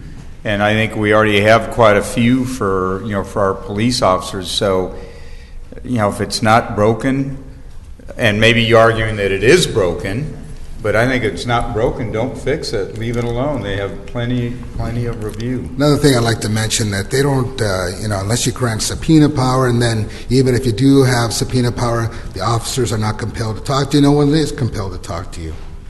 So you're limited regardless. Usually in this type of business, if you give a statement, you give one statement, and that's it. Then, Mr. Villegas, go ahead, Mayor Pro Tem. Mr. Villegas, if you say that that's a true statement, then why are you so worried about it? Well, I mean, right?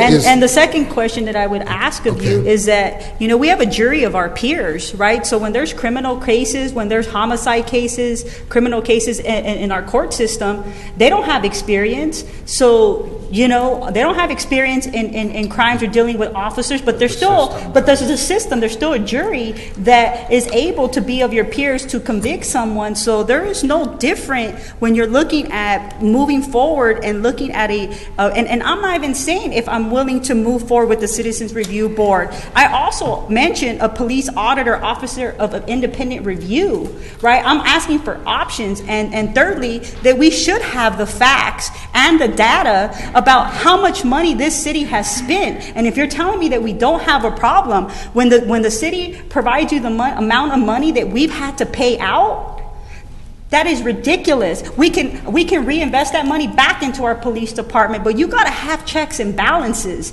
and we have every right to making sure that we are able to involve the community, to also make sure at the end of the day that whatever policies we have in place, that this city council should be able to review it and make recommendations, because it's costing us money. And so I don't have the direct figures over the past 10 years, and I'm waiting to see that. But I will tell you that it's in the millions and millions of dollars that we need to figure out a way of how to do things differently, especially in the financial environment that we're in. And more importantly, as we're dealing with pensions that are going to double. They're going to double, not just for this city, but cities across California and the United States of America. And that is very problematic, because our unfunded liability right now is $324 million. And so we need to start figuring out how to do what we possibly can to make sure to save every dollar. And we need training. We need to make sure that we have an opportunity to review all that we possibly can to make good informed decisions. So us here not wanting to do this because we don't have experts is beyond me why you would even say that. I would like to answer your question. You were saying that let's not confuse the justice system with an advisory committee or an oversight committee. It's two different things. One thing is that everyone's entitled to go to court and to be represented by an attorney, and you're charged, and you have constitutional rights. And another thing is that we're trying to put an oversight committee to look over an organization, and how do you qualify somebody for that? So there's two different things right here. If you're concerned about how much money we're spending, I understand that. I'm more concerned about the quality of our police officers and what's going on with the service that's being received by the city. So I'm saying if you want to put another layer of oversight on them, it's just another layer for people to look at. So we already have a system in place. I'm just saying that I don't see what the benefit's going to be. If you want to have, I could go with an advisory committee to the chief if they want to look at something and advise the chief himself. I could see that, but. Have you tried asking the chief about what's going on with the department? This is not the proper place to do that, in my opinion. I prefer to do it somewhere else. Let me call on Sal, but let me just mention one thing, and that is that I'd like to ask the question about the figures, because I know Mayor Pro Tem is saying that we're spending a lot of money settling cases and all that. Maybe we can see these other cities that have these different boards on a per capita basis over maybe a decade period. How much money are they spending? Because there's an assumption here that this is going to make us similar to other cities, and maybe they're worse off than we are. I mean, we need to ask all the questions. Go ahead, Councilor Martina Hero. Mr. City Attorney, how much have we spent in the last 5 years on officer-involved or excessive force cases? I know the personnel director put those numbers together. I don't have them in front of me. I don't know if he's still here. He may know that number off the top of his head because he did have that, and I have seen that document. I want to say that it's, I just don't want to get this wrong, over $10 million. I think over the course of the period that he prepared, and that's just thinking that. During my tenure, in a document that I prepared for calendar year 2016, when we added together the legal defense cost and the settlements, we were near, because I put both of them together, so it was legal defense and settlements, it was close to $9 million. Okay. I think something that we have to take a look at, Mr. Villegas, is that I remember when Ferguson happened, and my students, I was teaching government at that time, my students were quick to jump on that. Oh no, you know what, they shot him in the back, and I said, shut up. I say, they're high school kids, they can take it. I said, shut up. I said, you don't know the facts. I'm going to tell you this, I'm on city council, there's a closed session meeting, there's very few people that know the actual facts. I'm not going to let you make a generalization based upon what you hear in the media. This is not going to play out for at least 6 to 8 months. It was a new year, new semester. Finally, the information comes in, and I remember when they said that the young man had ran away towards the police officer. Ran away from the police officer and was shot in the back. And then we found out that, in fact, there was a gunshot fired in the police car. An African-American gentleman said, oh my God, I think I just witnessed a police officer getting killed. He thought the police officer had been killed. They found gunpowder in the car. They found his DNA in the car. He actually reached in and helped shoot that gun off in that officer's car. He ran away and then ran towards the officer, and that's where he was shot. So the facts were different. That officer that shot that young man had to leave his job, had to quit his job. And everyone said that based upon policing, he did the right thing. But Ferguson had a problem. They did not have an infrastructure within their organization to meet the needs of the community. In fact, they were targeting people, African Americans specifically, and giving them tickets. Okay? Now, I told my students, I said, you know what the problem is here? I said, that officer did everything right according to protocol, but he had to quit his job. Why? Because there's been other instances where an officer has done the wrong thing, and instead of other officers coming in and saying, yeah, you did the wrong thing, they all band together to support that person who did the wrong thing. That discredits the organization. The gentleman in New York who had the loose cigarettes, that gentleman had no weapon. He didn't deserve to die. But instead of saying, yeah, that's not how we police, that's not the way we're going to go forward, and that person gets killed, and then what happens is the mayor comes out and says something that was accurate. He says, I have an African-American son, and the way he gets treated is different. And what did the officers do that day? They turned their backs on the mayor for talking about something that's a difficult thing to talk about, but it's true. So what I'm saying tonight is this: we don't have a perfect system. I'm not saying that it's broke, but it's cracked. When we have an officer who gets sued, we get sued because they shot someone when they shouldn't have, and then he tries to run someone over, and then we get sued again, same officer, and now he gets to come back. We got to crack. Is this a solution? I'm not sure. But I think it's time that our officers are good officers. Our officers are great officers. But I think our officers have to hold each other accountable too when one of their own does something that they shouldn't have done, because then it puts a black mark on everybody else. And that's the part that we have to look at and take responsibility. So we can't just blanket and say, we don't need this. I think we have to really take a look at this and say, do we really need it? If we do, how do we implement it? And how do we implement it so that it's successful? So those are the kind of questions that we should be asking. How can we better serve our community by giving them a voice too? Because obviously we just had an example just recently where the system is definitely cracked, and we have an officer who's had issues, who's coming back, and he's going to be serving our community again. Councilmember Sarmiento. Thank you, Mr. Mayor. And so I apologize because I wasn't here for the conversation that was had before, because this is a matter I believe that was continued. So I think there's a motion and then there's a substitute motion on the floor. And I simply wanted to see if we would consider, and this is just something for all of you to consider, is maybe revising, Madam City Attorney, when you get a chance, revising the wording on the direction on the 85A, because normally what we do with 85As is we direct staff to come back to us, right? So this looks like it's directing staff to establish. So that's the problem I'm having on the language.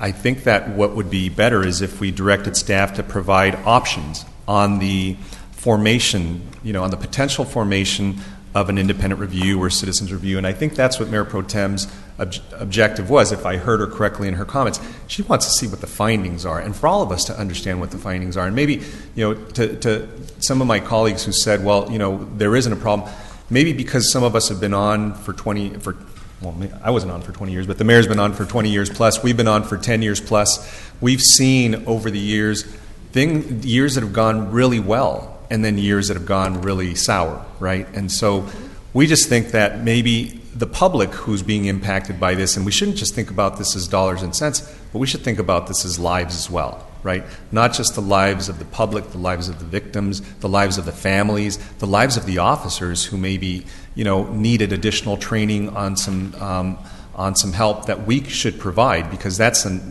something else. And that I had a family member who was an officer, and one of the things I know he came to me and told me about was that there just wasn't enough resources for some of his counterparts to do their job well. And so to the extent we can help, if we come up with those findings, and there are recommendations for that, better practices, maybe adopting policies like the 21st century policing that the previous administration had recommended. I know we adopted many of their policies, but I just think we need feedback from you. We need some recommendations from you, options on what powers and authority a body made up of the public or made up of an auditor, but just different things that I think you could come back to us. I know it's a broad, sweeping question, but I think that other communities have done them. So. Right, absolutely. And I think that's, and I apologize for the timing of the memo, but I think that's what, if you have an opportunity to read the memo, does exactly what I think you're asking for. It makes no judgment calls. It simply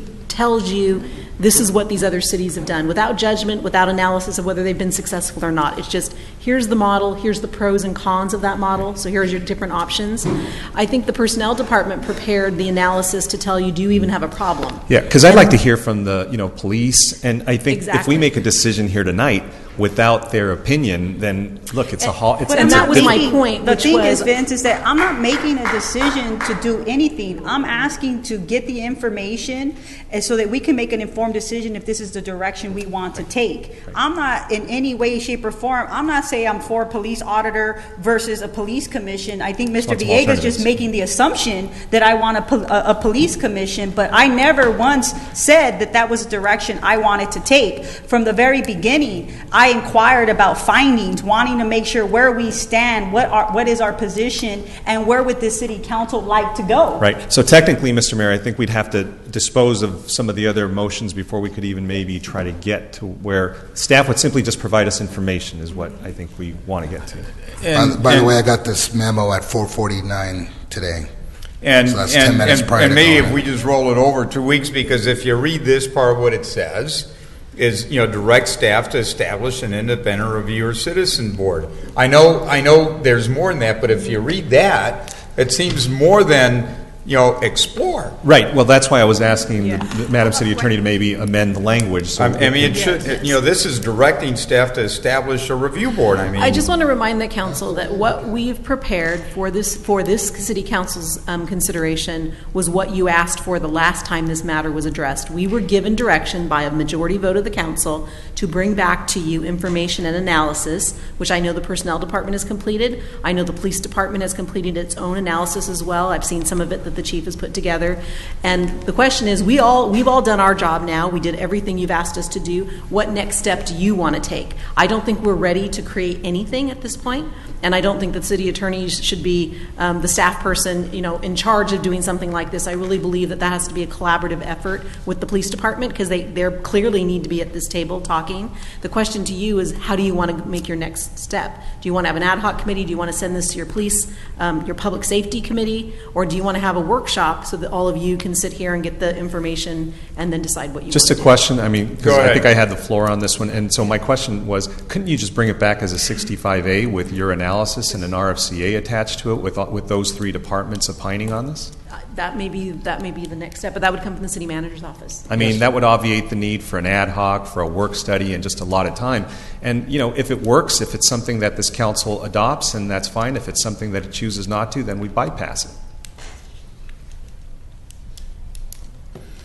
Look, So that would it'd be be a more that would be my acceptable 2 cents. approach in my opinion, but I still would like to see, analysis I haven't seen on the dollars, because we bring up the dollars, how much we spent over time. I know it's going to take some time, but I'd like to see like a decade from all these different cities and how much money have they spent on a per capita basis. Don't just give me dollars.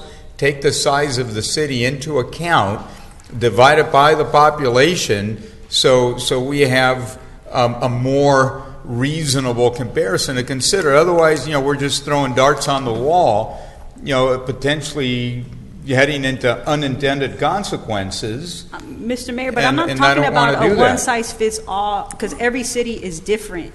And so what I'm trying to explore here is that the culture sensitivity and the culture of this community it may be different from Berkeley, right? So I am not trying for you to do an analysis on every city, because every city is different.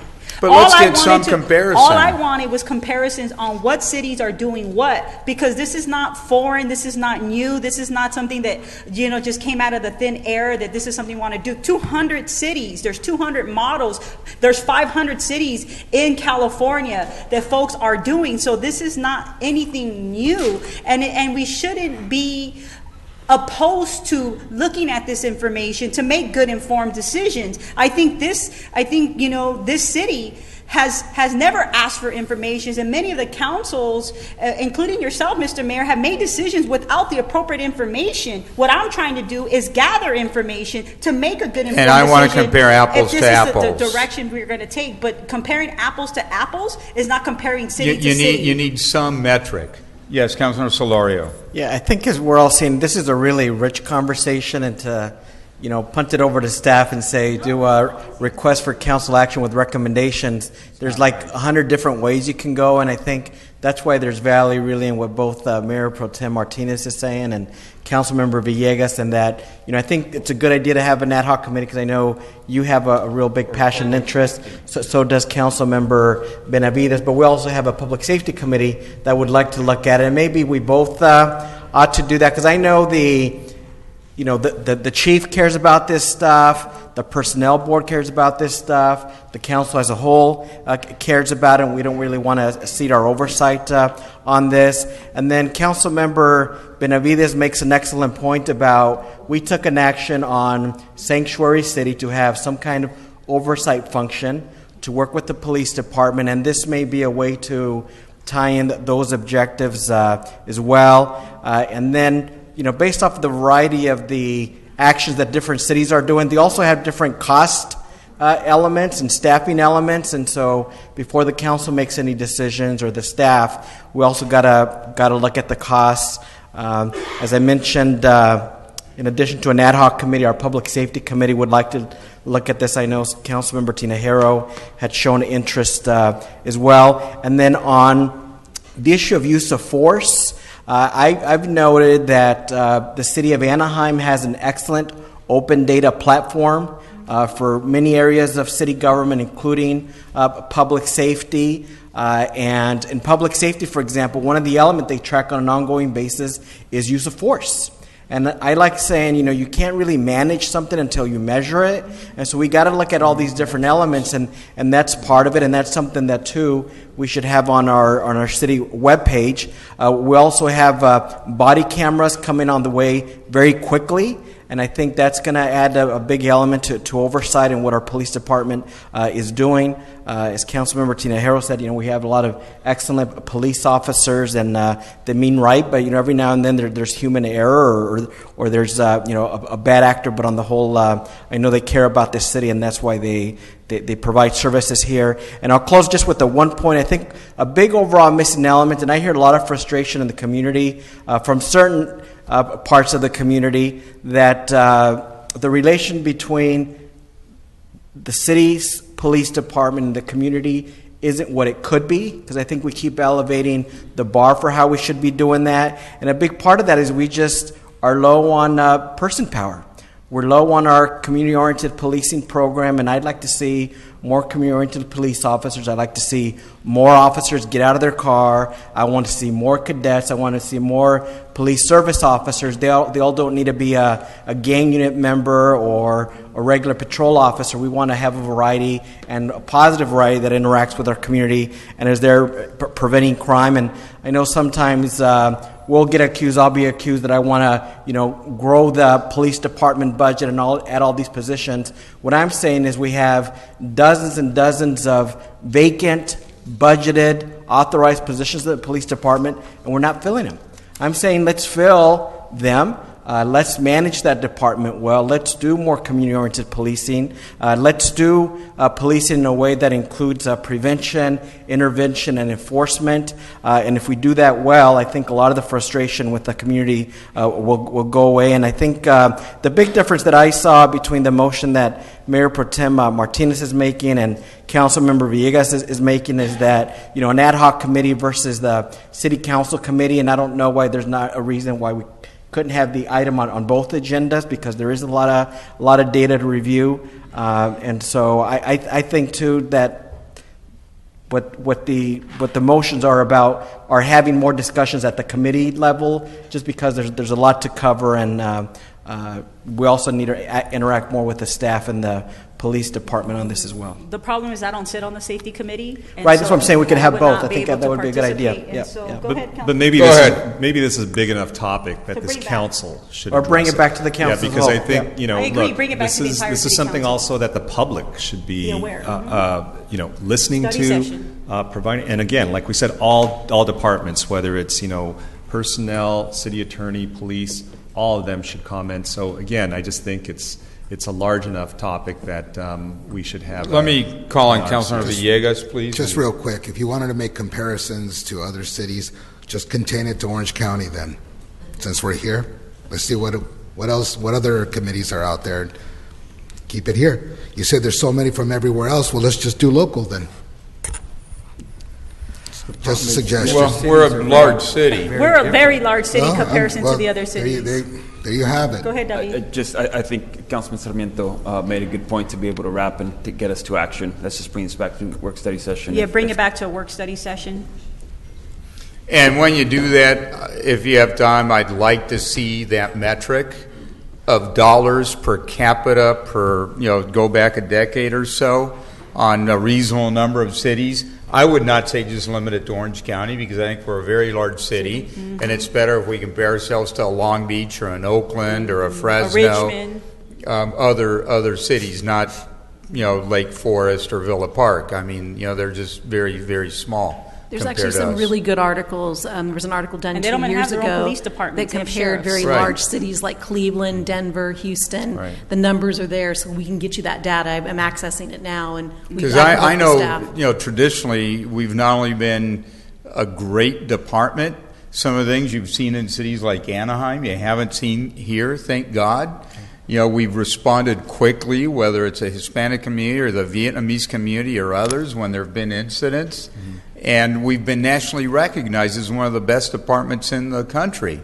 So hopefully when we do the analysis, that ought to be reflected. And I don't think this is meant to impugn the department. I think, if anything, what we want to do is enhance it, right? Because we know we have good officers. We know we have a good department, but there's always ways to improve, and there's always ways to identify what are the problems, right? And maybe they don't have the resources themselves, and we should be providing those resources to identify where are those shortfalls and better practices that we can adopt from And other I just communities. caution against unintended consequences, because I know this You is always do. This, I know. This is a benevolent effort. I don't think anybody's been malicious here. Right. But sometimes things don't go the way you want. But we're all coming from a good place, Got and I it. think we can. And I will be the first to say there's good and bad in every profession. And we have a great police department. If there's some individuals that are not, doing the right thing, well, they will be dealt with. But all right, we do have a so great do we police withdraw department. both motions then? So my recommendation would be to come back in a month with the study session. I think that would be sufficient time for the staff to put these, to gather and do their presentation based on and the then work we'll that they've done. decide what we do at that time. Yes. All right, so then let's roll it all over for now. Do you have to dispose of the other? No, I will just withdraw the second. You withdraw the motions. They're disposed. I think Friendly we're- withdrawals. All right. We have now general public comments. Alex Vega, followed by Debbie McEwen. I think Debbie may have gotten fed up and gone home. Mary Lara, and then Laura Morphine, and then John Raya. Ok, no está el intérprete. Buenas noches. Michelle, you represent downtown, the downtown area, right? You represent? I represent the entire city of San Diego. All right, thank you very much. So downtown area, I've been in there, and they have the best police in town. Clean, they've been clean, moving shopping carts, and with no drama. And I'm very proud of that because I've been in the downtown area. Even though we have people drinking, it's like a family thing. Everybody goes home and no drama. Barrios, yes. 1990s, and it's like a wave. It goes and it goes like this, like the waves. Like when you ever go to the beach? Yeah, like waves. It's a wave. Okay. And it's no big deal. The youngsters that want to leave the past, they want to leave the past and they die. They die. They disrespect cops, and they're against the system. And when you are 14, 13, you own the world, right? That's the youngsters. And then here experience, Carlos Rojas. Este señor Gerardo Moet, Miguel Pulido, Serrano is gone. So, and I hear you guys and table. By the time they table all these issues, 2018 coming, and 3 of you gonna be gone. Oh my God, X. But I mean, you know what? This is just my opinion. God bless you. God bless America, and Santana is a great city to live. All right, thank you, Debbie. I think you're gone. Mary Lara, you're here. Laura Morphine and John. John, if you want to speak before Laura, I don't know if your cards got mixed up because you probably... But Laura Morphine left, so you're next, John.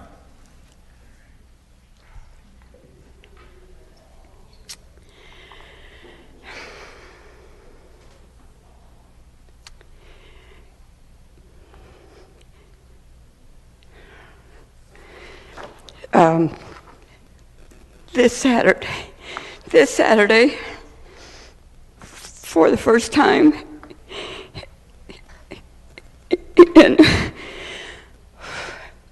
in my 22 years at TKO, we will be burying our first TKO member who was murdered in a drive-by shooting by some coward. I'm going to tell you about Isaac Gonzalez, who I'm going to tell you about the Isaac Gonzalez that we knew at TKO. He was kind and respectful and extremely disciplined. Disciplined to the point that he lost 88 pounds in order to be able to compete. That's how determined he was. He wanted to be an amateur boxer. We were 2 months away from helping Isaac fulfill that dream.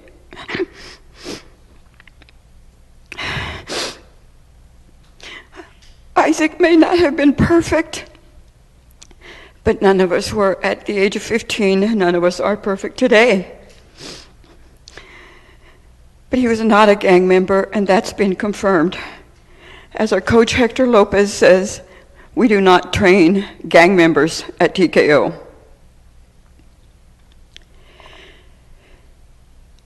In the TKO gym, Isaac was the perfect student. Coach Hector is a zero-tolerance, no-nonsense person and has been for 21 years at TKO, and is very rarely impressed by anyone that walks into the gym. He was definitely impressed with Isaac and spoke often about his work ethic in the gym, and now Isaac is dead. Just 3 days later, last Tuesday night, right outside of our gym at Jerome Park. Mary, please close and John will continue. At Jerome Center, there was another shooting. Kids were outside. Little girls were out there playing baseball. Some of our kids were out there running laps. Some of our girls were running laps. And they start shooting. Two guys running and somebody in a car. It's a miracle that none of the little girls that were playing baseball and none of the TKO girls that were running laps were killed. They were put under lockdown inside the Jerome Center, and the kids were asking, are we going to die? Are we going to be killed? Are they going to kill us? These are 8 and 10 and 12 years old. TKO is in a Townsend Street gang neighborhood. Thank you to the police department. We have had police presence right outside our doors since this senseless shooting, where none of our kids thankfully got hurt. This is, you guys named this a gang injunction area. We need continued police presence. Thank you. John?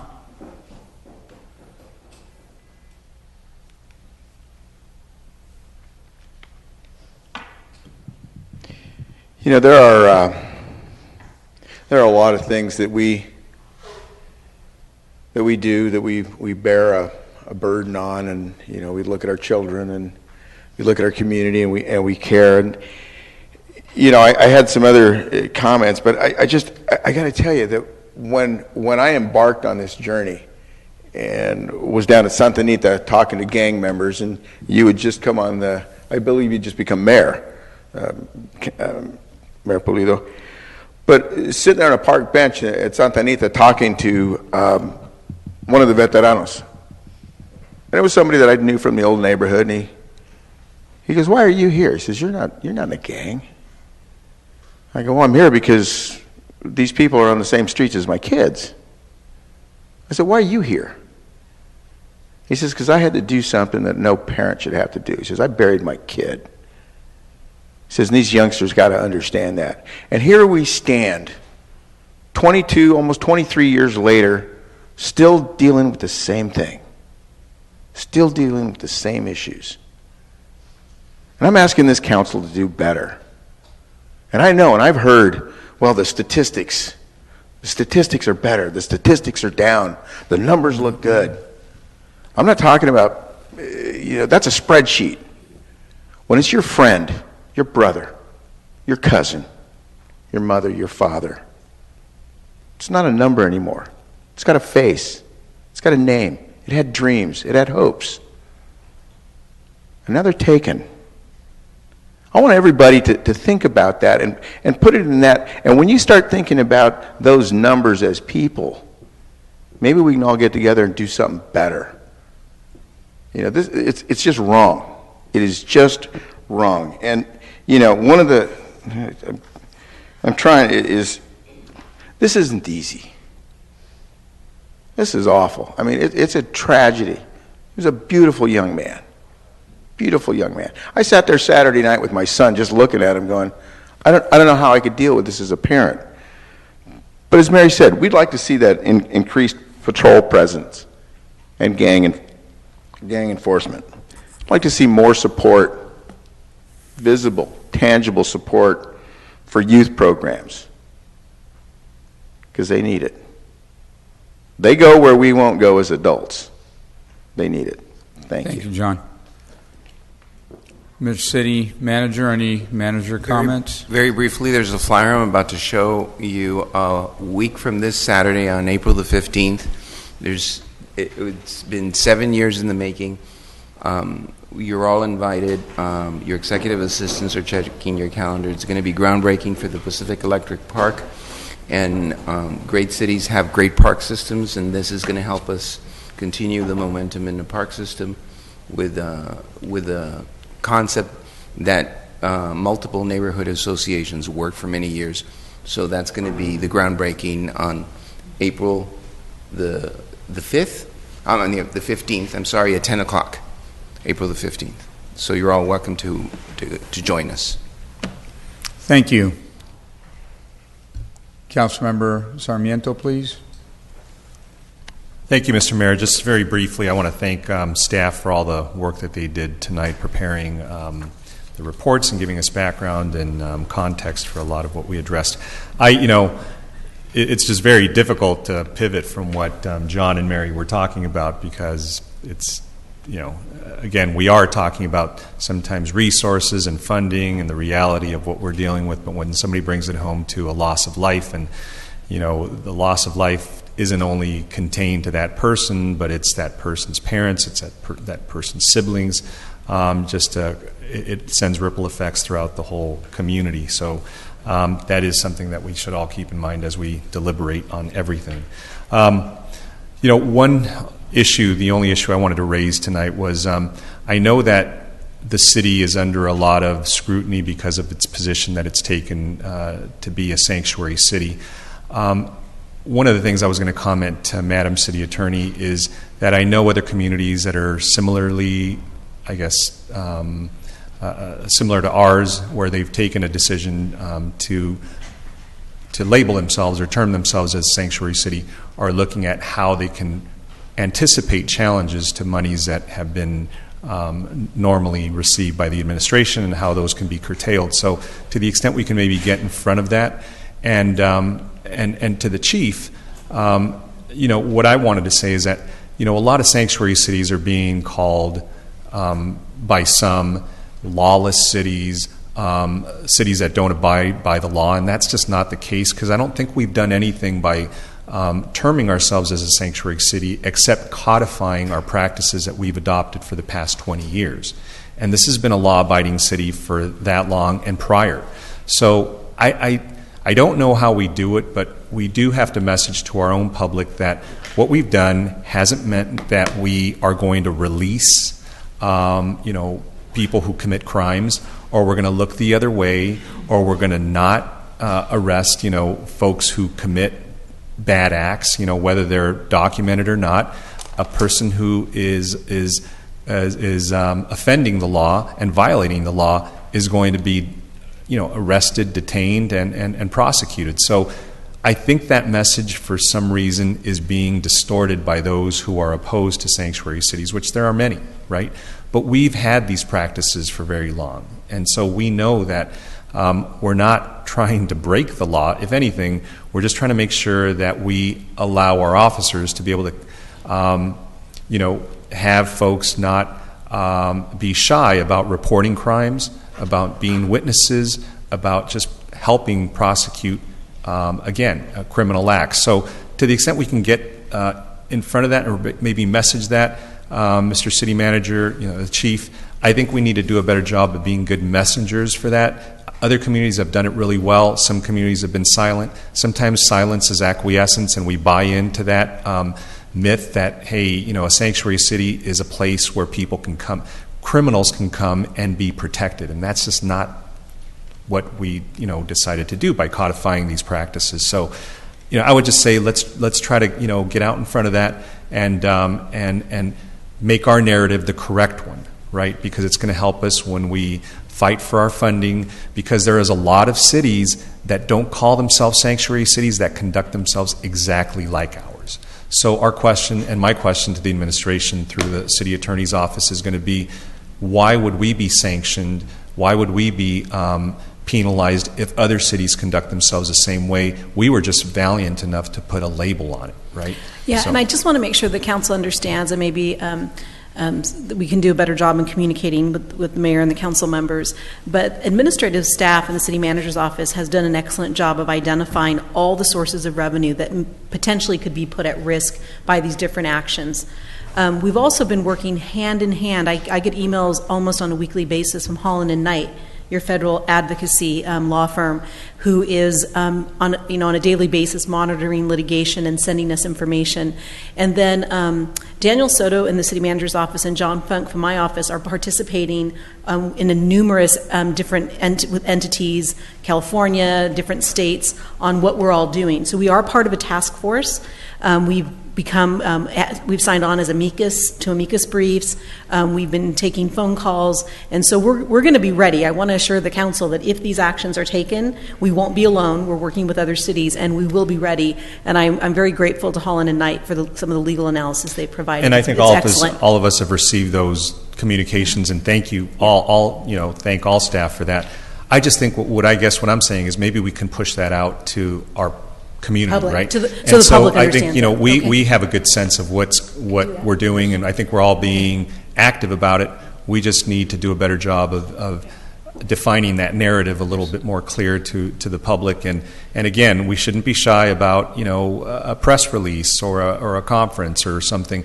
Those things aren't bad, especially if we're trying to make a compelling argument for why we shouldn't be why, you know, the federal government shouldn't be punitive with us, because we haven't done anything differently. We're not behaving any more recklessly or carelessly with those funds. If anything, we've used those, I think, very judiciously. That's why we've always received the maximum amount of UASI funding, COPS funding when we've gone and lobbied. So those things are going to really help us, I think, tell our story well. We just need to, again, get out there and try to get out in front of it. So those were my 2 cents. Thank you. Thank you. Councilor Mayor Pro Tem Martinez. Thank you, Mr. Mayor. I wanted to read 2 things in some of my research, and recently I was in Tulsa, Oklahoma at a transportation finance summit, and Tulsa was an interesting place to be at for 3.5 days, but I tell you that I came back energized, full of hope, and knowing that there's a lot of people across the country doing great work and really making strong towns, making strong cities, and making sure they're sustainable, that they're smart growth. But there are a couple things that I want to read that I think it's important that when we're talking about the community and the public narrative, the public narrative is a leadership art, though which we translate values into action, engaging the heart, the head, and the hands.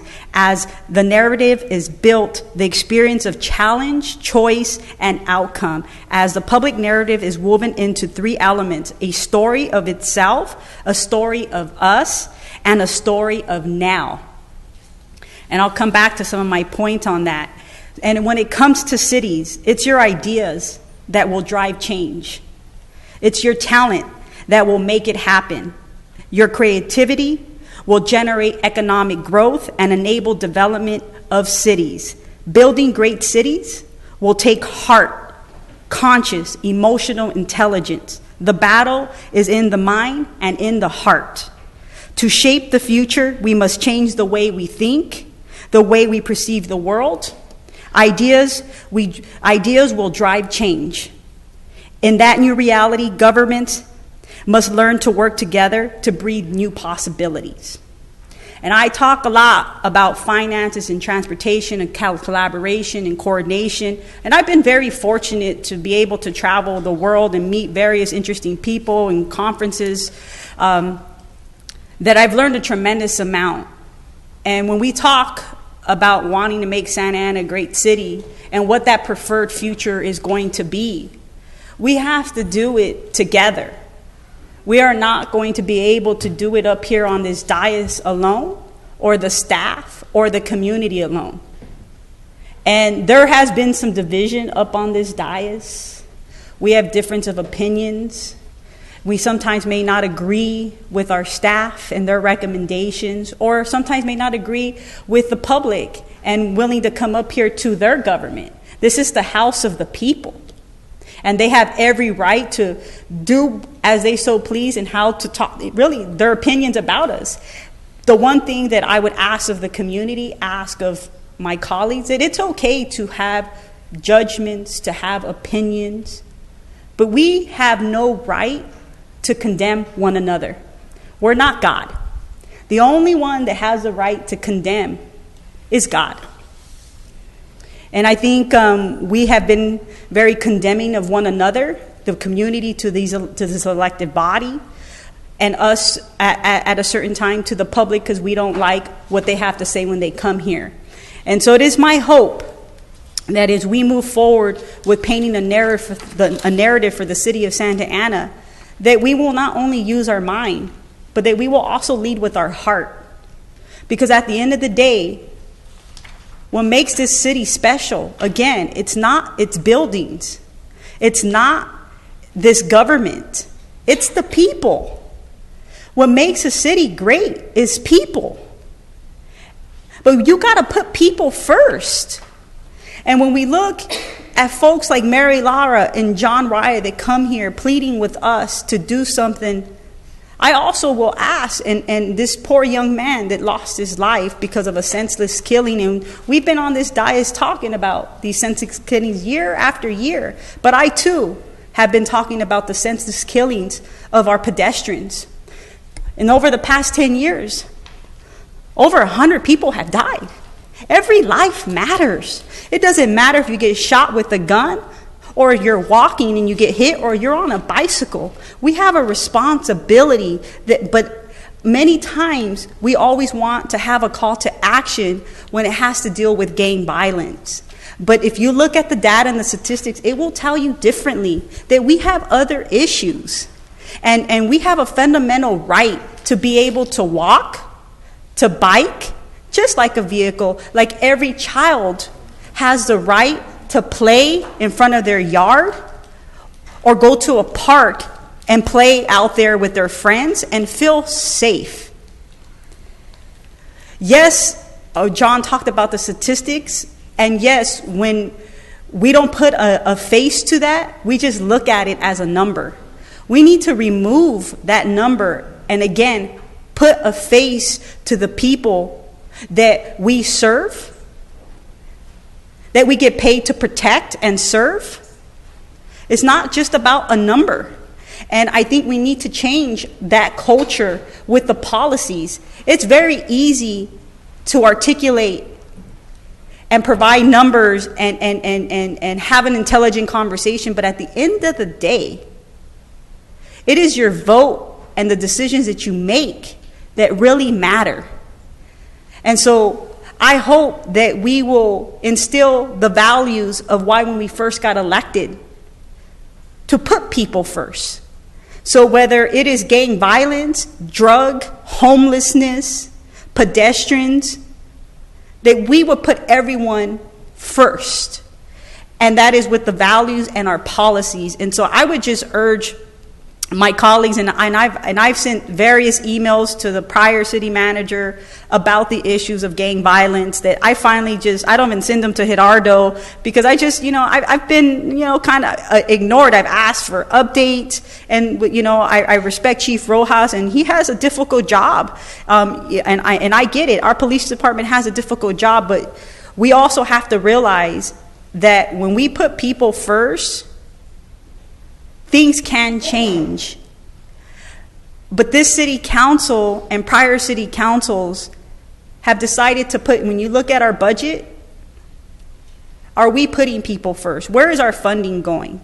And so I would just hope that as we move forward, and yes, we're moving towards financial difficulties, not just in this city, but cities across California and the United States. It has come. The chickens have come home to roost.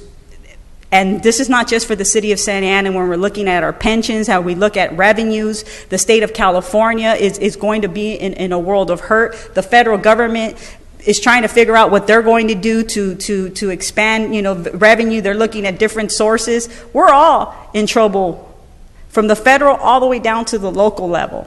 And so we got to get back to the basics. And one thing that I will say, and that I'm very proud and call him a friend and believe that he's done some amazing things, that's the mayor of Los Angeles, Eric Garcetti. Eric Garcetti's premise as mayor was going back to the basics. Open data, being transparent, and doing the things. He wasn't this flashy mayor that Los Angeles has had in the past. He went back to the basics. And there has been progress in the city of Los Angeles. And I can say that, as we move forward, that when we look at information, we look at technology and people to be more innovative and efficient as a city, we also have to make sure that we support our staff. And as we look at our budget and we look at how many employees we have in this city, we should be proud with what they're doing with the very little. When you look at our planning department, you look at our public works department, these people are running on fumes. But they don't complain. They continue to do the work. And so when we look at our police department or our fire, we also have to look at the other departments of this city, our parks and recreation.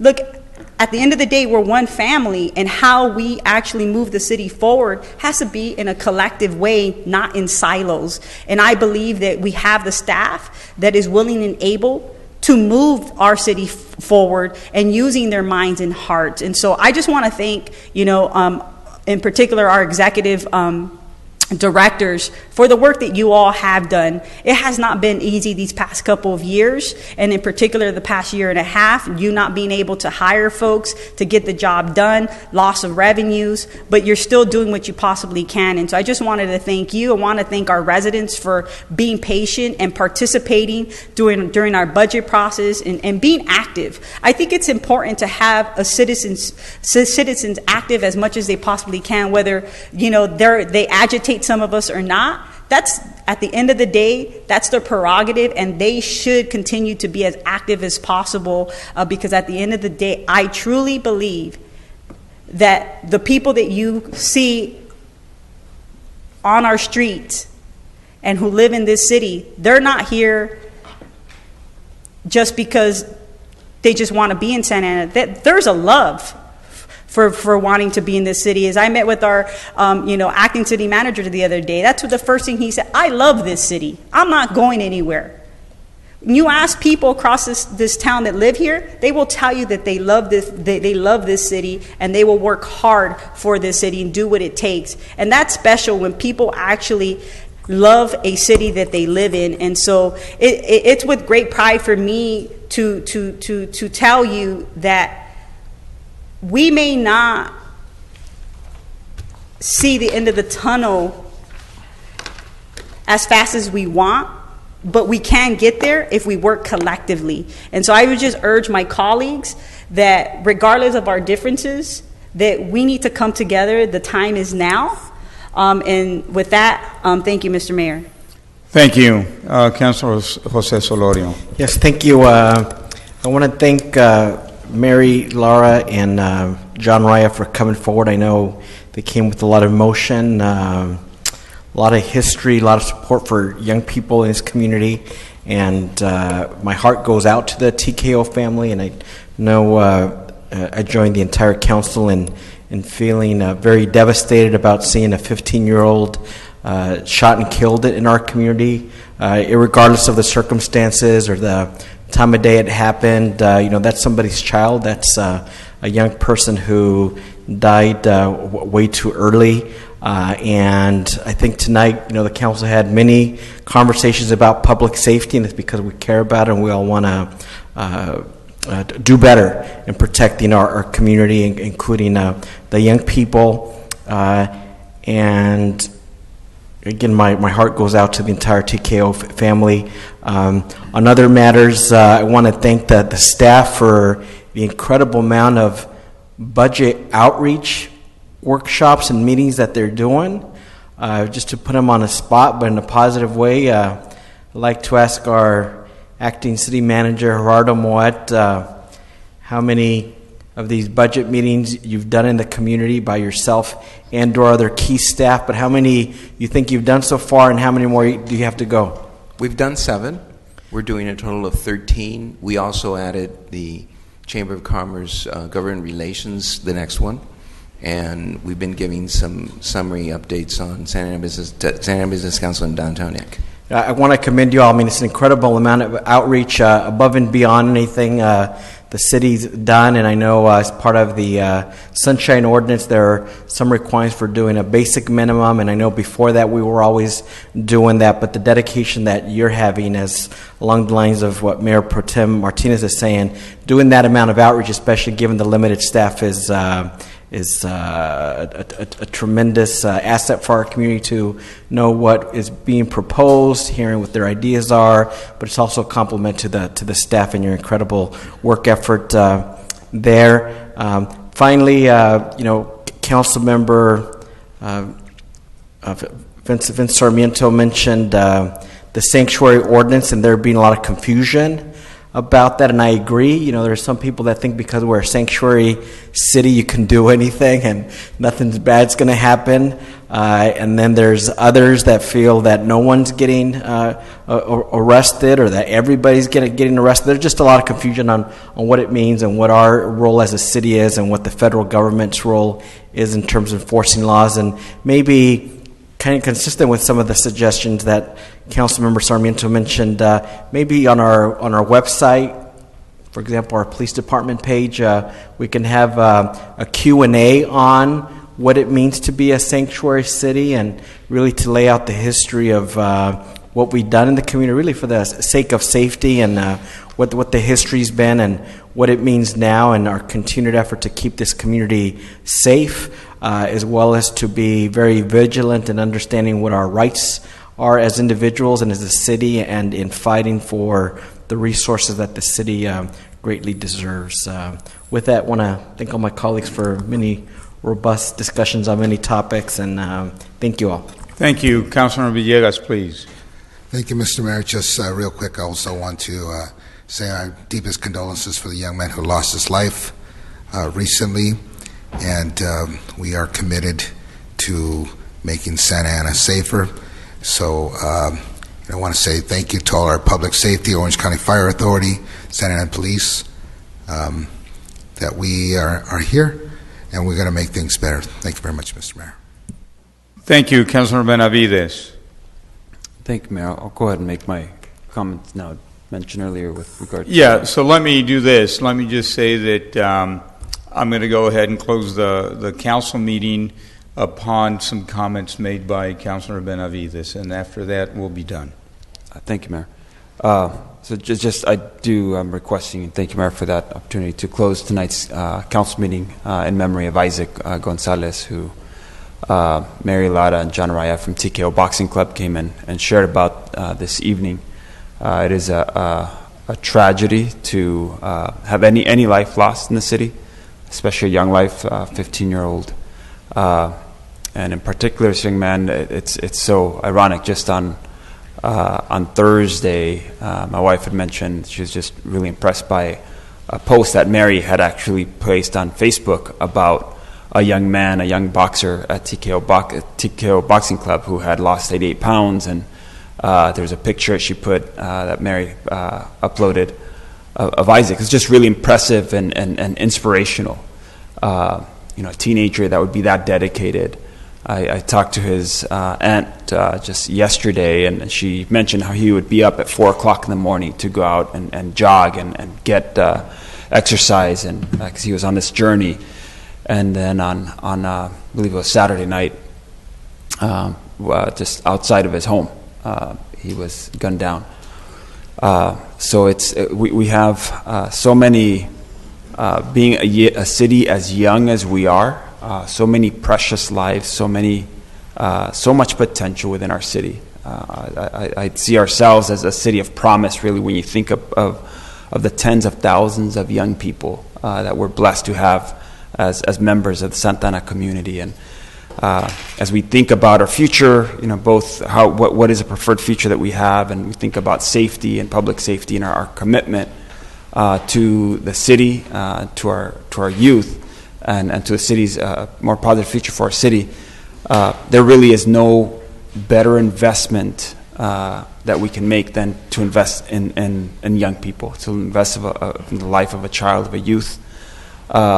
It's also the best way to ensure that our future sees crime statistics going down when we have young people involved in positive activities, positive programs, mentoring, youth, sports, education, a variety of different things that we can connect our young people into. So something for as we go into budgeting, as we go into setting our priorities, something hopefully for us to be mindful of. Saturday I had an opportunity to be with a number of community members who came out to support the family of Isaac Gonzalez at a fundraiser, car wash, and kermes. And one of the redeeming things is when you see a community come together in love and support, and that's one of the things that I just love about Santa Ana, about our community, that we do come out and we do that. So thank you all for your comments, and again, TKO Boxing Club for your investment in our young people. And I will close the meeting in his memory. Thank you. And with that, this meeting is adjourned.